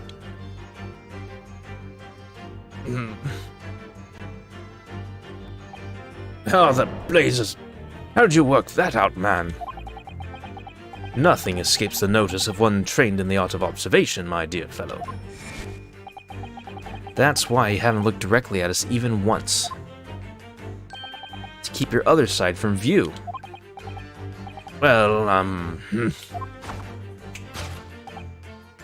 Now, let us proceed to the next conundrum. Why were you subjected to such a violent slap? In other words, we must ask ourselves what caused Madame Gyakuten to fly into a rage.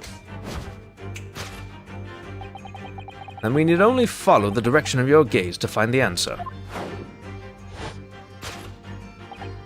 Yes, it is this pile of bills that has given rise to the pain you suffer. Didn't Mr. Shome say that the bills were all for lion fodder? Yes, but now we've established that the lion never existed, which can only mean that the thing responsible for gobbling up all that food was Mr. Gyakut's wife. Mr. Naruhodo, she's a person, not a thing. Yes, well, apparently I hate fat people. She's also a person who gave her husband a mighty slap around the face. One so hard that left a perfect hand mark, in fact. Yes, why would a woman want to hit her husband with such force, I wonder? I'd love to know the answer to that question. Do I actually? Bookmark. Wait. What precipitated the slap? Okay. Bookmark. Stack of books. Anything else to view? Broken plate.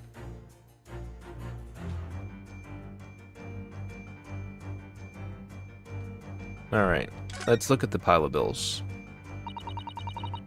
Looking at all these bills, it certainly amounts to a great deal of food. Meat and potatoes by the cartload, wasn't it? Well, looking at the two of them, you can tell immediately who eats the lion's share in this household. Oh my god, Ryunosuke, you have to stop. Well, at least we're no longer talking about an actual lion anymore. Bookmark. Ah, someone must be reading this book at the moment. There's a bookmark here, look. Mr. Gyakuten is clearly an avid reader. Oh, wait a minute. I don't think this is a bookmark. Oh no, so it isn't. It's a note written in a woman's hand. Oh, James, I love you. Yours, Mary. What a shitty note. And look, next to the signature here. Lip marks, made with lipstick. Oh, what a passionate and romantic gesture. Don't get any ideas, Sato-san. I don't like you. Oh dear, I'm sorry. So this bookmark is actually a love note then. Do we have to inspect it again? We do. Well, before we do that, let's check out these plates. Because I'm sure that is why... Well, that's the actual thing we need to select. Oh dear, this plate has been smashed to pieces, and nobody seems inclined to tidy up the mess. Perhaps some sort of high art. Really, Mr. Naruhodo? Well, anyone who has a cannon on display in their living room is clearly a little eccentric. Yes, let's call it eccentricity. That was not... But we can, look at this. There are a lot of books stacked up on the shelf here. Look, all novels I've never heard of.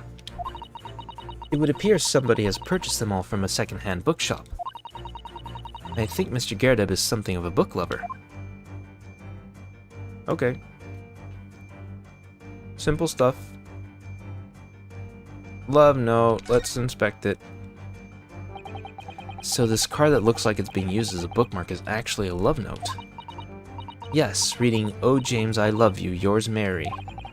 But Mrs. Garrett's first name is Joan, isn't it? Yes, I believe we may be heading into dangerous territory here. It's very conspicuous after all, isn't it? You mean the bright red lips next to the woman's signature? Yes, it's the first thing you notice, of course, and it rather makes your heart skid a beep.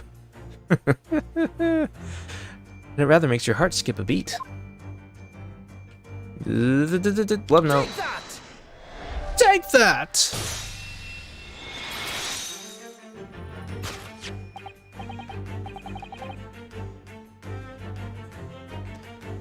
Yes, it is this love note that has given rise to the pain you suffer. Oh, James, I love you. Yours, Mary. Passionate indeed. Perhaps the sender of this note, a certain Miss Mary, is the fly in the ointment here. Gah! But I don't know the bally woman. You don't know her? That note wasn't written to me. It was just in the book. I don't know how it got there. It was just in there, you say? That's right. That's what I've been saying. Ah! A likely story. Now listen here, Joan, old thing. I explained at the time. I bought the book at that second-hand place, and that note must already have been in there. So, the previous owner of the book was using the note as a bookmark, you mean? That's right. That's what I've been saying. Ah! A likely story. For heaven's sake, woman, look at the name. It's written to James. My name, in case you've forgotten, is John. A likely story. Are you questioning my name now? That was a weird pause. Are you questioning my name now? That's a great response. The way he just takes it. And there we have it. Arouse the suspicions of the female heart, and you unleash a beast with a most ferocious bite.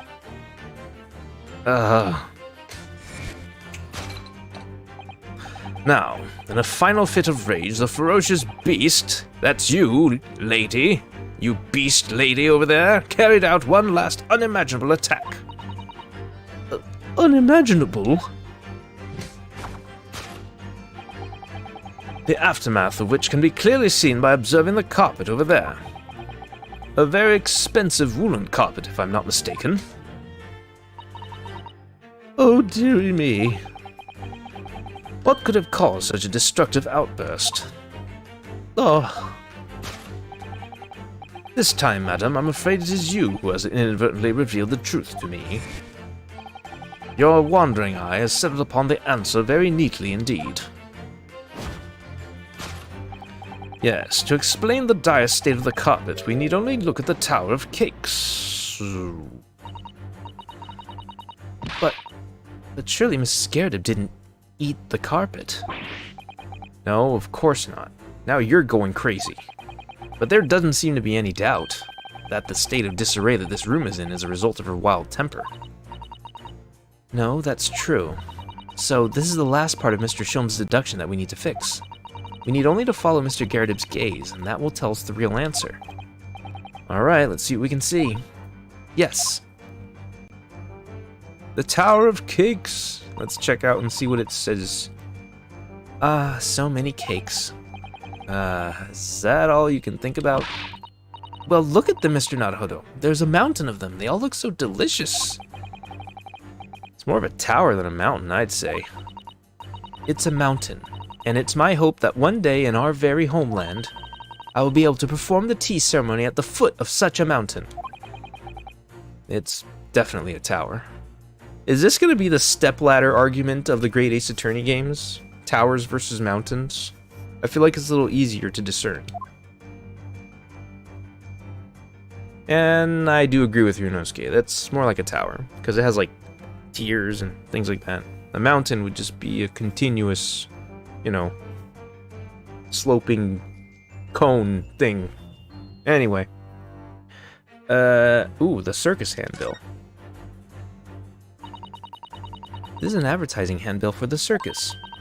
Batty's Circus. It's in a nearby park. Isn't this the same one as we saw earlier? The one that was folded up in Mr. Gyakut's pocket. Perhaps they're very great circus lovers. It couldn't be that the Hungry Lion is somehow involved again here, could it? Oh dear, I do hope not. I don't think so. What else is in view here? It just goes back and forth. And the back of the room is not of interest. As interesting as it looks. That's fine. Candlestick! It's missing one, and it's over there on the ground. This looks like a very old candlestick, doesn't it?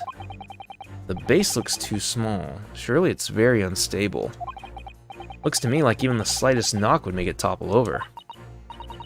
Oh dear, that would be dangerous. Wait, take a closer look at this. There's one candle missing. We needed to look very closely to notice this. Yes, I didn't notice that before. I'm blind. Why is that, I wonder? Why is one candle of the three missing from its holder?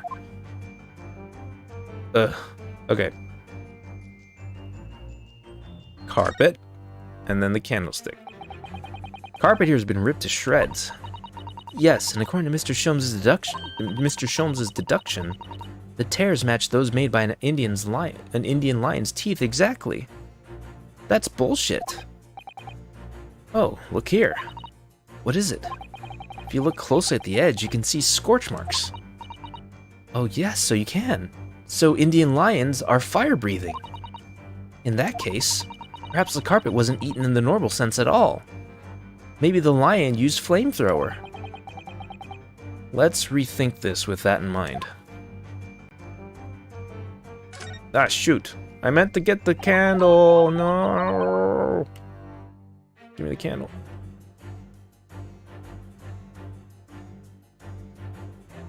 Wait, I can't select the candle? It's right there. Wow. So I have to select this? I'm assuming... Alright, whatever. Candlestick. I mean, it does say candlestick, so it is correct. Yes, to explain the dire state of the carpet, we need only look at the candlestick. Most illuminating, my dear fellow, and of course the only possible way out of this logical labyrinth. Yes, the remnants of a ferocious attack in which the carpet was devoured are clearly visible. Indeed they are. Or indeed they are. The scorch marks at the edge clearly give the truth away. Scorch marks? It would appear that this room was a scene of a little marital altercation. Boing. Mrs. Gyakut's mighty arm muscles left an impression not only on her husband's face, but on the entire room. The force of her strike caused the candle to fall from the holder. And in seconds, the carpet was alight, and the whole corner of the room in flames. Has it been Ryunosuke this whole time? No, that was Sholmes. Shit. But on the entire room, the force of a strike caused a candle to fall from the holder. And in seconds, the carpet was alight, and the whole corner of the room in flames. Yes, For the most ferocious beast in this world is neither a violent lion nor a vengeful woman, but fire. And in this room, that ferocious beast bared its claws and ran amok. We're getting very flowery with our prose here. Eloquently put, my dear fellow. So you see, there is but one conclusion here.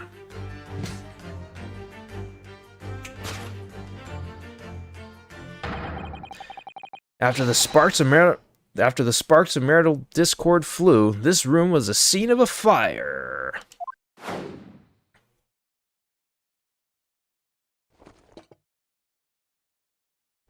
Oh shoot. Mr. Sholmes, sir, I salute you. Why? Why did he do that? Why did he behave in that manner?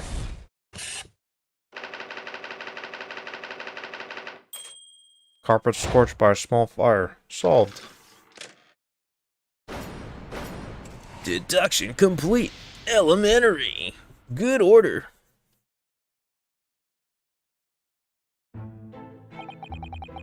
It's these dashed long winter nights, you know. Nothing to do but read in front of the fire.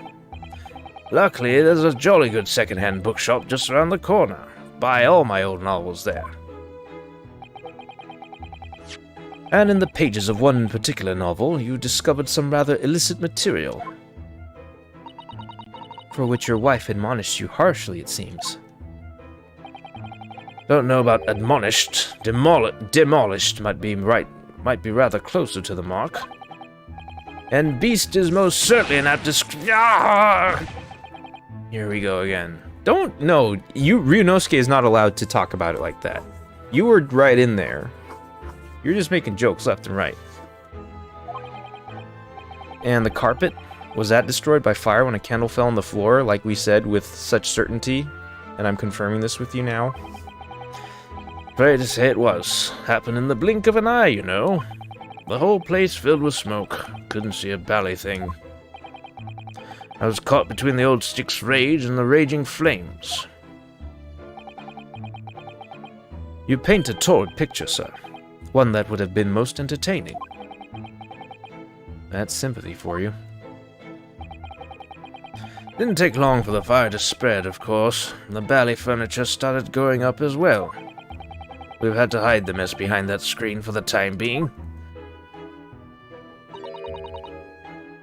Over here, Mr. Gyakuten? Well, you have nothing more to hide now, if you allow me.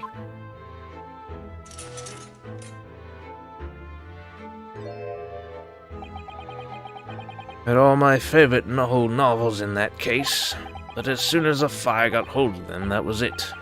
Whoosh, up in smoke. Gosh. Then the wife started hurling things at me. What a terrible sight it must have been. There was I, back up against the window, under heavy enemy fire, incendiary books incoming 10 to the dozen. Worst of it is, I lost my favorite. Book called The Lion's Pride. The Lion's Pride? The Lion's Pride? Ah yes, your notorious love of big cats coming through again. I assure you the title didn't influence my choice in the slightest. So the poor man really did lose something dear to him as a result of the ferocious beast's rampage. See, you're doing it still. Come on. Mr. Sholmes' deductions turned out to be correct once again. It can only be described as a great British wonder. I tell you, it was total carnage. Flames everywhere and the old stick in full fettle. Out of interest, what time of day was that? Not sure I can remember. It was 2 days ago now. Let's see, around 5 o'clock, I think. So at exactly the same time, as a terrifying incident was unfolding outside your window on the street below. Even more terrifying on the inside, I can assure you. The whole of Blighty could have been flattened outside my window at that moment, and I wouldn't have noticed a dashed thing. Oh, really?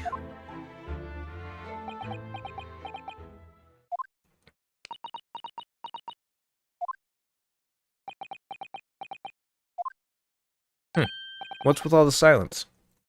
Mr. Sholmes? Yes, Mr. Naruhodo. What can I do for you? Well, I think we've got to the bottom of Mr. Gyakut's situation now. But what does it have to do with Mr. Natsume's circumstances? I can't help you there, I'm afraid. What? My dear fellow, if you recall, I did say as much from the outset. I warned you that although I knew the retired army man to be hiding something, I could not be sure whether his secret would prove to be of relevance or not. I just knew you were going to say that. Now, Mr. Naruhodo, you mustn't lose heart. Bear in mind that all things fall into one of only two categories. Those relevant to the case, and those not. That makes no sense to me. Well, no matter. It is of far greater importance that you make up your mind now. Sorry? Visiting hours at the prison will soon be over. Oh no, is it that time already? If we're to accept Mr. Natsume's case, we have official paperwork to attend to. Why the pause? In the text. So that's it. No more time to think. Perhaps you'd like to betake yourselves to bidding us farewell now. I must prepare supper for Mr. Gyakuten. Oh, no, yes. I'm so sorry. I don't know why you're still pulling the mage stick, even though we all know everything about you now. Thank you both very much for your time. Soseki-san will be waiting for us. Uh-oh. I think I'm experiencing some issues with YouTube. I'm sorry. Hold on. I'm gonna wait and see if this gets better. I'm gonna wait around a little bit. Sorry.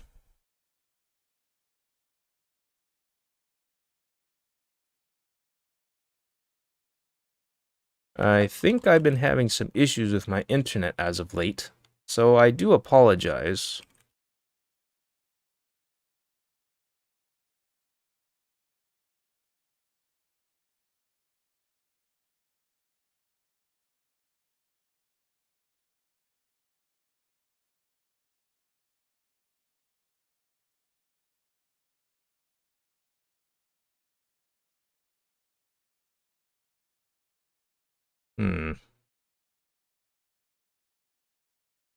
Yeah, I'm still seeing a lot of buffering problems.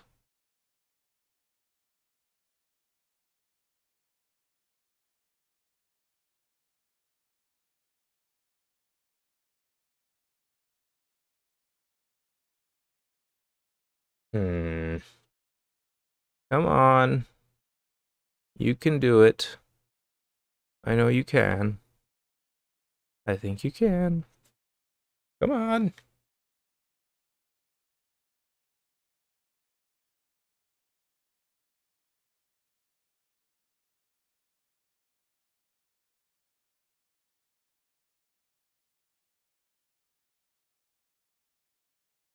Oh boy.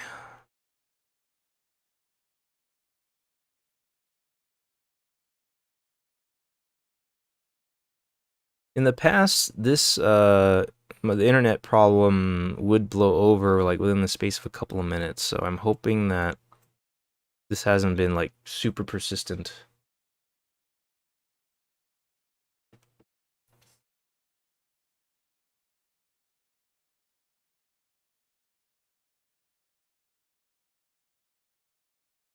Come on.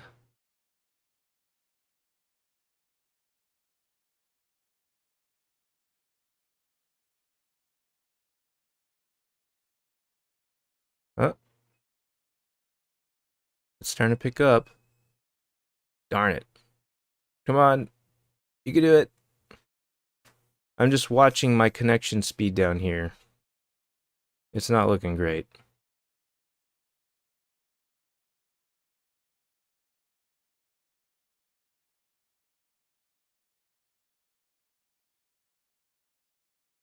Oh, come on.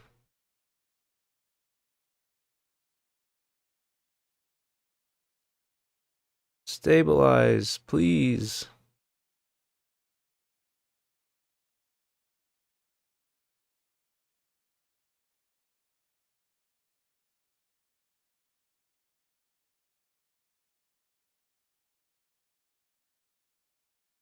Okay. Um...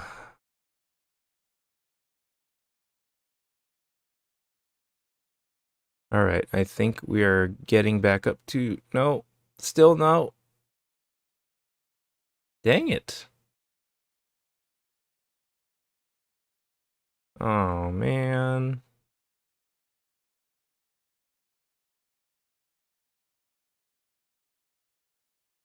This is a longer rash of bad connectivity than before. If anyone's watching, like, is your feed okay?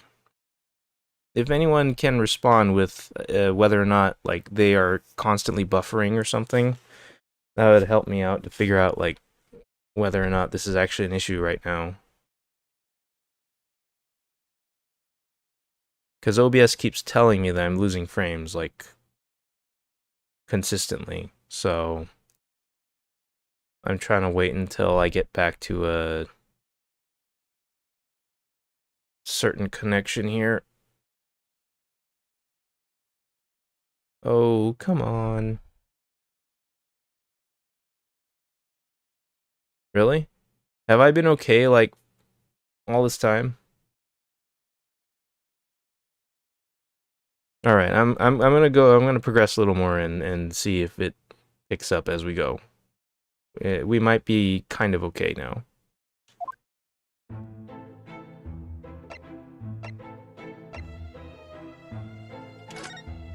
Sorry about that, guys, and sorry if it's still, like, if it's hiccuping for you at all. Okay. Thank you, Marvin. Thank you. Let's back to the prison. Yeah, that's where I need to go.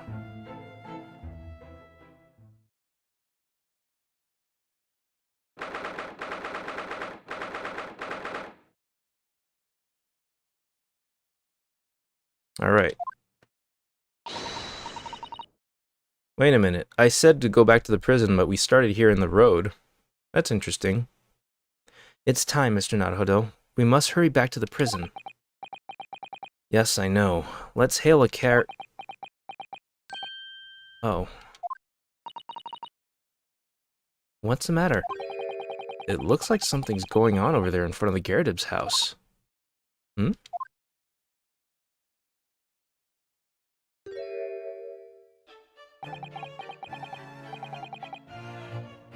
I know thee not, old man. Fall to thy prayers.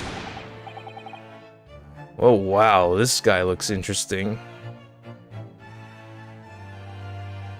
Who are you calling, old man, you rum-looking niminy-piminy?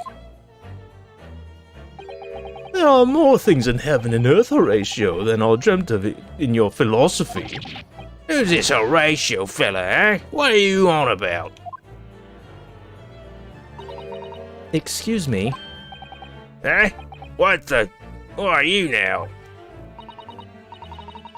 I'm sorry, it just looked as though there might be some problem here. And my associate here, Mr. Ryunosuke Naruhodo, is a lawyer, you see. Eh? A lawyer? What? If I can be of any assistance, I'd be happy to help. I'm from Japan, but I've studied English law. Fine. I'll be on my way for today, but you mark my words. This ain't over yet. Get thee to a nunnery. Do I look like a blowing nun to you?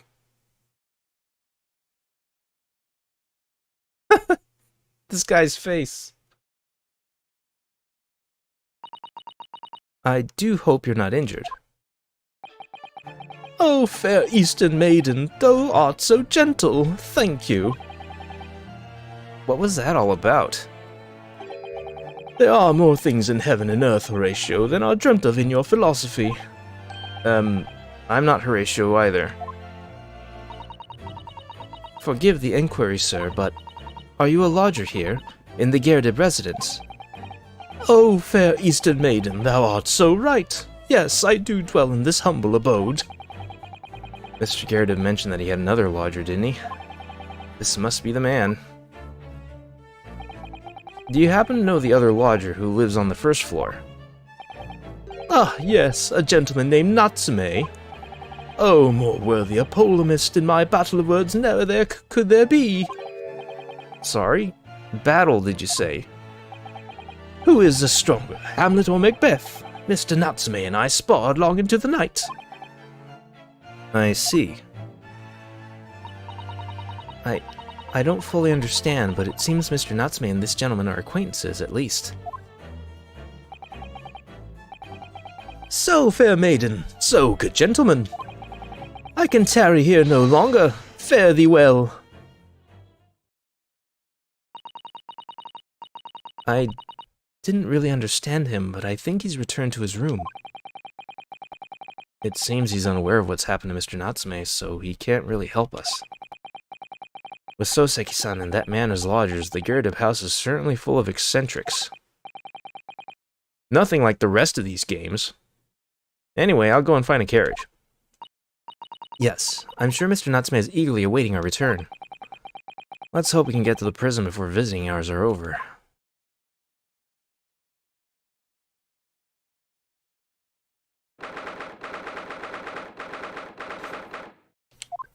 Alright, we're back to him. He's gonna yell, isn't he? Oh, it's you! You're here, you came! Locum student Mr. Naruhodo Esquire! I can't believe you came back! I'm so touched! We are so sorry to have kept you waiting, Mr. Natsume. Oh no, think nothing of it. Relax. If I were a cat, I would purr with pleasure at the company of such fine compatriots. Noble, nurturing, never-failing Nipponese! A reminder to all watching that I am actually a Japanese man who's studied English for only 12 months, but I committed to this voice too early on and now I'm stuck with it. I'm sorry. Oh, now, let's not get carried away. Oh, I quite agree, says... There's nothing more reassuring than the familiarity of one's native land, says... On the other hand... Who's talking? Damn it! Okay. Oh, I quite agree. There's nothing more reassuring than the familiarity of one's native land. On the other hand, it is through friendship transcending international borders that one truly appreciates the fact. Such is my belief, at least. Ah! Oh, it's you! The miserable, rotten spy! Herlock Sholmes! Mr. Sholmes, what are you doing here? I have no intention of doing anything per se, save observing, of course. Whatever do you mean, Mr. Sholmes? Well, having encountered such curious reading material in that gloomful room, and having unmasked the secret identity of that eccentric pair, I decided I should drop in on my way home, to see how our divested friend is faring. Gloomful room? At least your accommodation here offers a window, my dear fellow. In that sense, it's the superior option. Anyway, I must commend you on your taste in books. My day has been a delight, and cost me not a penny. Ah, you! How dare you, Herlock Sholmes!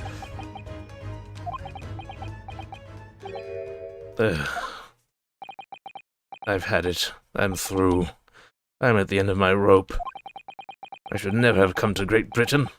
It was a terrible mistake. Haunted by spirits and those accursed lodgings. No doubt my luck will be cursed in tomorrow's trial as well. My whole life has been damned!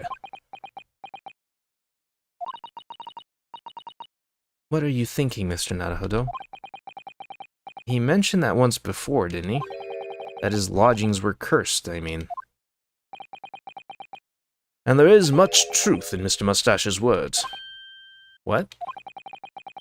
Cursed is a wholly appropriate description, I would say. For the man's lodgings, and indeed for tomorrow's trial. Or for the man's lodgings, and indeed for tomorrow's trial. What's that supposed to mean?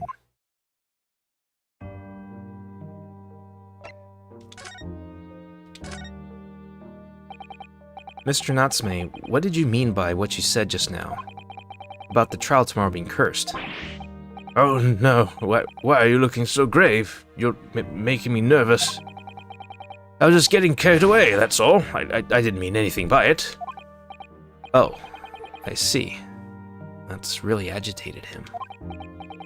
You don't mean the trial really is cursed somehow?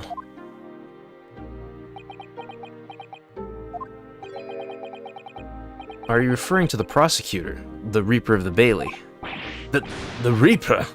Oh no, what do you mean?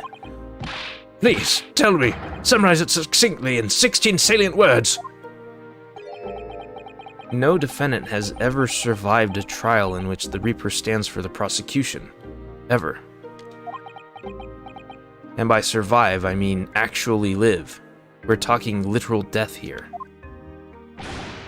Oh my goodness, could it really be true? That was 16 words exactly! Wow, Ryunosuke's good. Yesterday, Mr. Naruhodo successfully defended someone against the Reaper.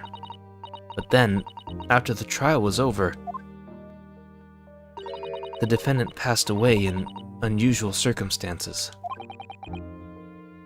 Mr. McGill did. What?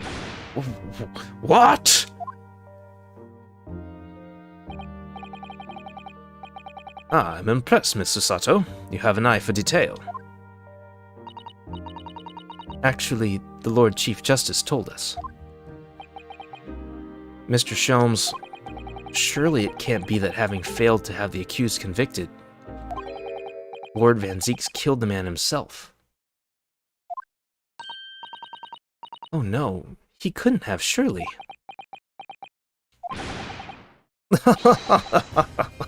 You have some wonderful notions.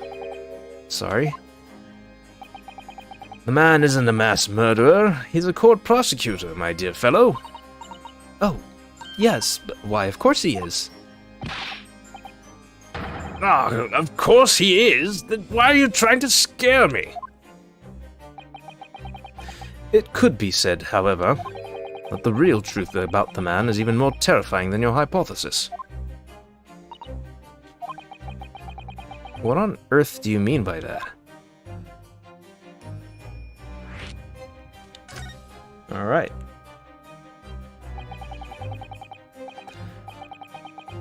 Van Zeeks is a quite exceptional man. However, in London courts of law, exceptional does not equate to winning every case without exception.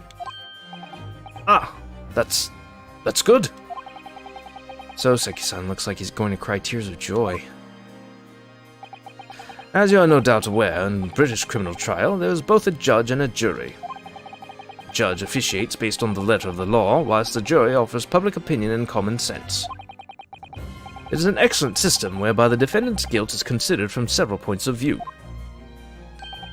However, public opinion, in particular, is somewhat easily manipulated. Right. Criminals and corrupt lawyers, for that matter, can use it to their advantage. By any means at their disposal, contriving evidence, calling impostors as witnesses, and so on. By such underhand means, those who would want to are able to sway the jury, which means that even in the light of irrefutable evidence, the prosecution can fail. But it means the wrong verdict can be passed. And sadly is from time to time, my dear madam. It is simply the reality of the situation. And that's all right? However, those indicted by Lord Van Zeeks cannot escape justice. Their fate is sealed. Oh my. Though the adjudication may see them leave the courtroom with their freedom, within months they all disappear. It is most striking. Disappear? But how? By all manner of misfortune, sir. I'm losing Herlock's voice, I think. Perhaps they are trampled under a passing carriage. Perhaps they fall into the Thames and drown. Perhaps they are suddenly overcome by a raging fever, or perhaps attacked by highwaymen. Oh, no, no, no. All examples of the reality of events here in London, I'm afraid, Mr. Naruhodo.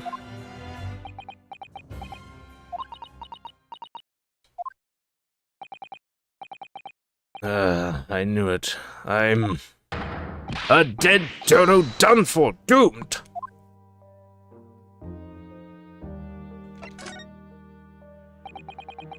When you said accursed lodgings before, you were referring to your room at Mr. Garrideb's house, I assume.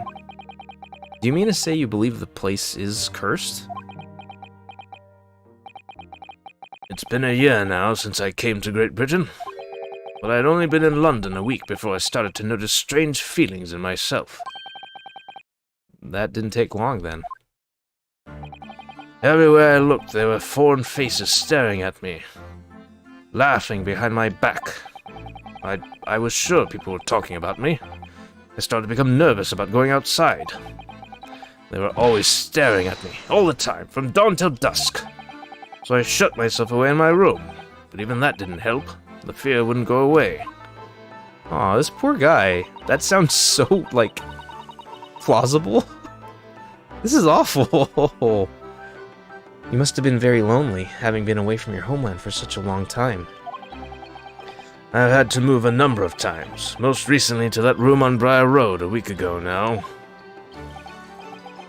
Yes, why did you choose there? It seems a little inconvenient. Rent is cheap. I have so little money, it appealed to me straight away. Of course, I asked why it was so affordable. The landlord just simpered and said, "The room is cursed." Oops. He quickly tried to cover his mistake, but it was too late, so I told him, "If you have something to say, then say it, but if not, don't mention it in the first place." Yes, well said. But it was true. It was all true. You mean the room really is cursed, then? Ever since I moved into that windowless hellhole, my sleep has been plagued with nightmares. I awake feeling as though I'm being choked to death. In my waking hours, people are stabbed in front of me as I walk down the street. I'm branded a killer, thrown in prison, nobody wants to know me. I'm surrounded by scary, sinister spirits. So it would seem. If only there was someone, just one person on my side. Can no one find it in his or her heart to believe in me? Really, no one at all. To believe. Yes, to believe.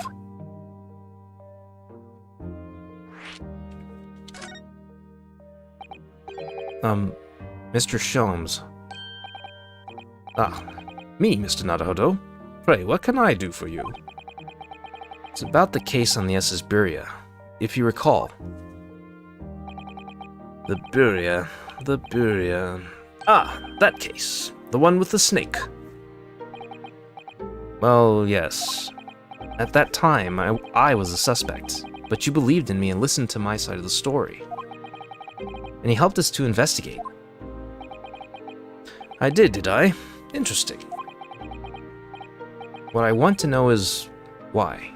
Why did you believe in me? I see, yes.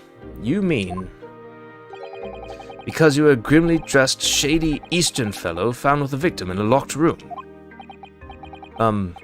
Well, if you like, yes. I'm a little surprised that the answer requires explanation, my dear fellow. It's quite simple, really. You said I didn't do it. But I could have been lying. Surely you must have had your doubts. Or I mean, wrong voice, guy. Dan. Surely you must have had your doubts. You must have suspected me a little.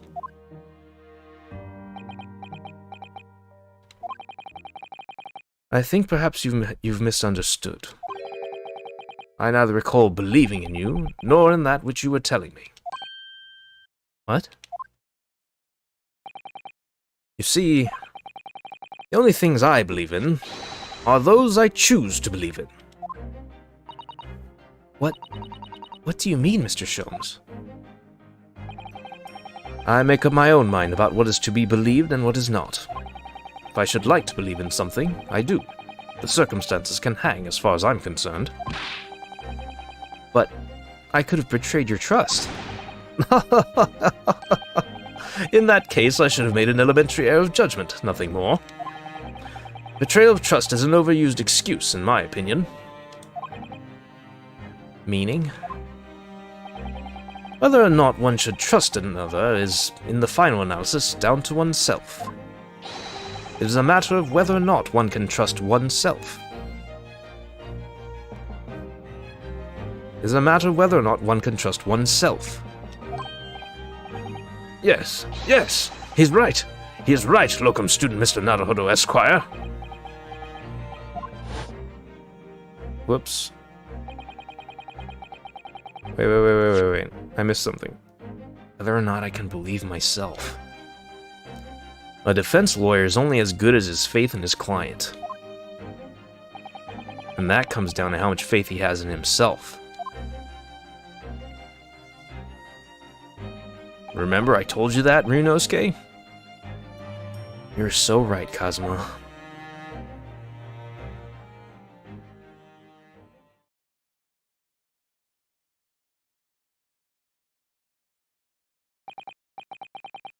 Well, my dear fellows, it is time we were leaving, I believe. Already?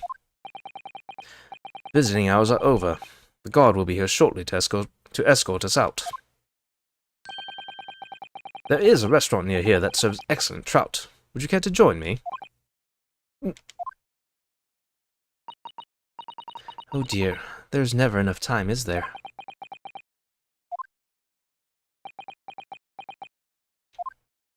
Spit it out, Soseki. Mr. Natsume.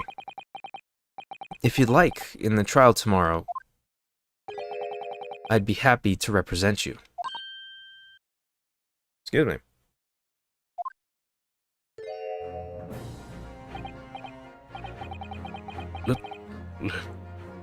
Locum student Mr. Naruhodo Esquire.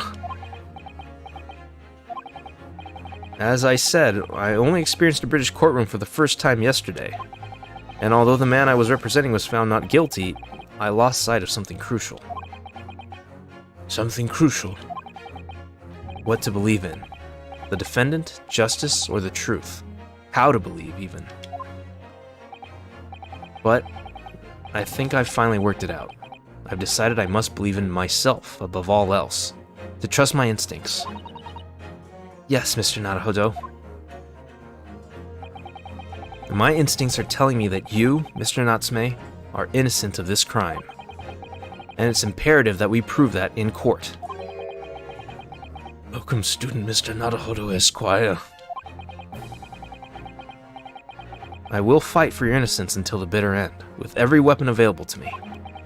So I hope you'll permit me to represent you tomorrow.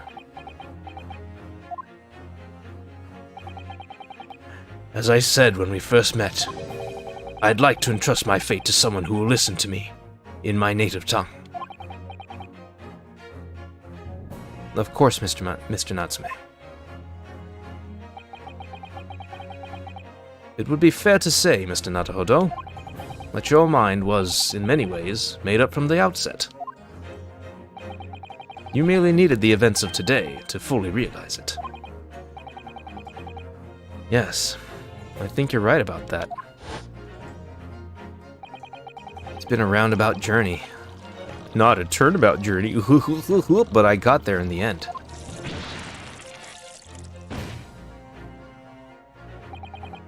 Mrs. Sato? Yes?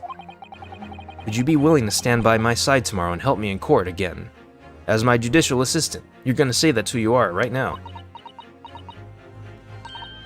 Absolutely. As I said this morning, you may consider me your personal judicial assistant. Sometimes I wish you would punch a little faster, though. The shocking events of yesterday's trial still weigh heavily on my mind. But it's time to stop looking backwards.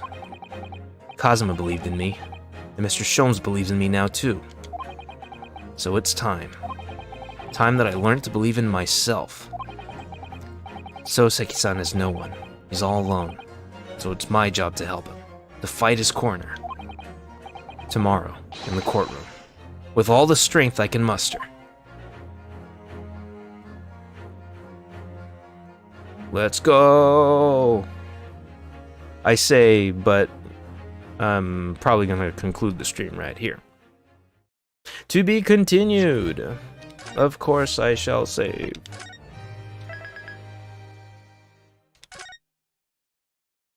Alright, so 2 parts investigation, 1 part trial.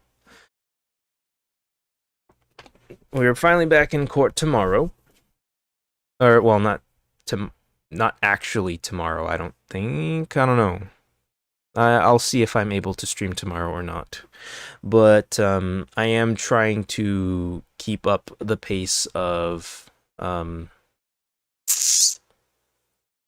streaming at least every 3rd day. I hope. I don't want to lose steam here. I'm trying to make sure that the streamings keep coming, because I'm moving through this game at a decent clip. And I just want to make sure this happens, because I like this game a lot so far, and I am keen to see the end of it as quickly as I can. So, as always, anyone who is listening, watching, tuning in, or watching the VOD even, thank you so much for watching. I hope you're enjoying this LP of the Great Ace Attorney Adventures. And we'll see you at the next stream for the next chapter, back in court. And we're going to see what the Baron von Zeeks again, and all that. So stay tuned. I wonder if it'll be the same jurors as before, or if it'll be a brand new cast I have to invent a bunch of voices for.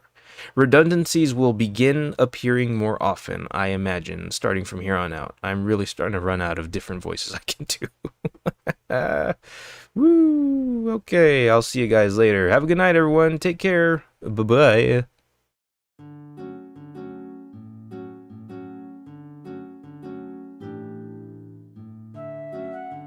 And yes, Marvin, you're absolutely right. This, well, I don't know if it's much more serial than the other. Like the first trilogy, that first 3 games, there are a lot more, like, the cases are all different from each other in ways that these are not. But I think the serialization became more common in later games. But I guess in this case, this is very clearly like just event. There's no breaks in between, so that's true. There aren't any breaks in between the cases necessarily. It's just been you're going to Britain. Now you're in Britain, or you're on your way to Britain. You're on a boat. Now you're in Britain, and this is the next day in Britain, etc., etc. So yeah, you're right. What am I doing? I'm ending the stream. Goodbye, everybody.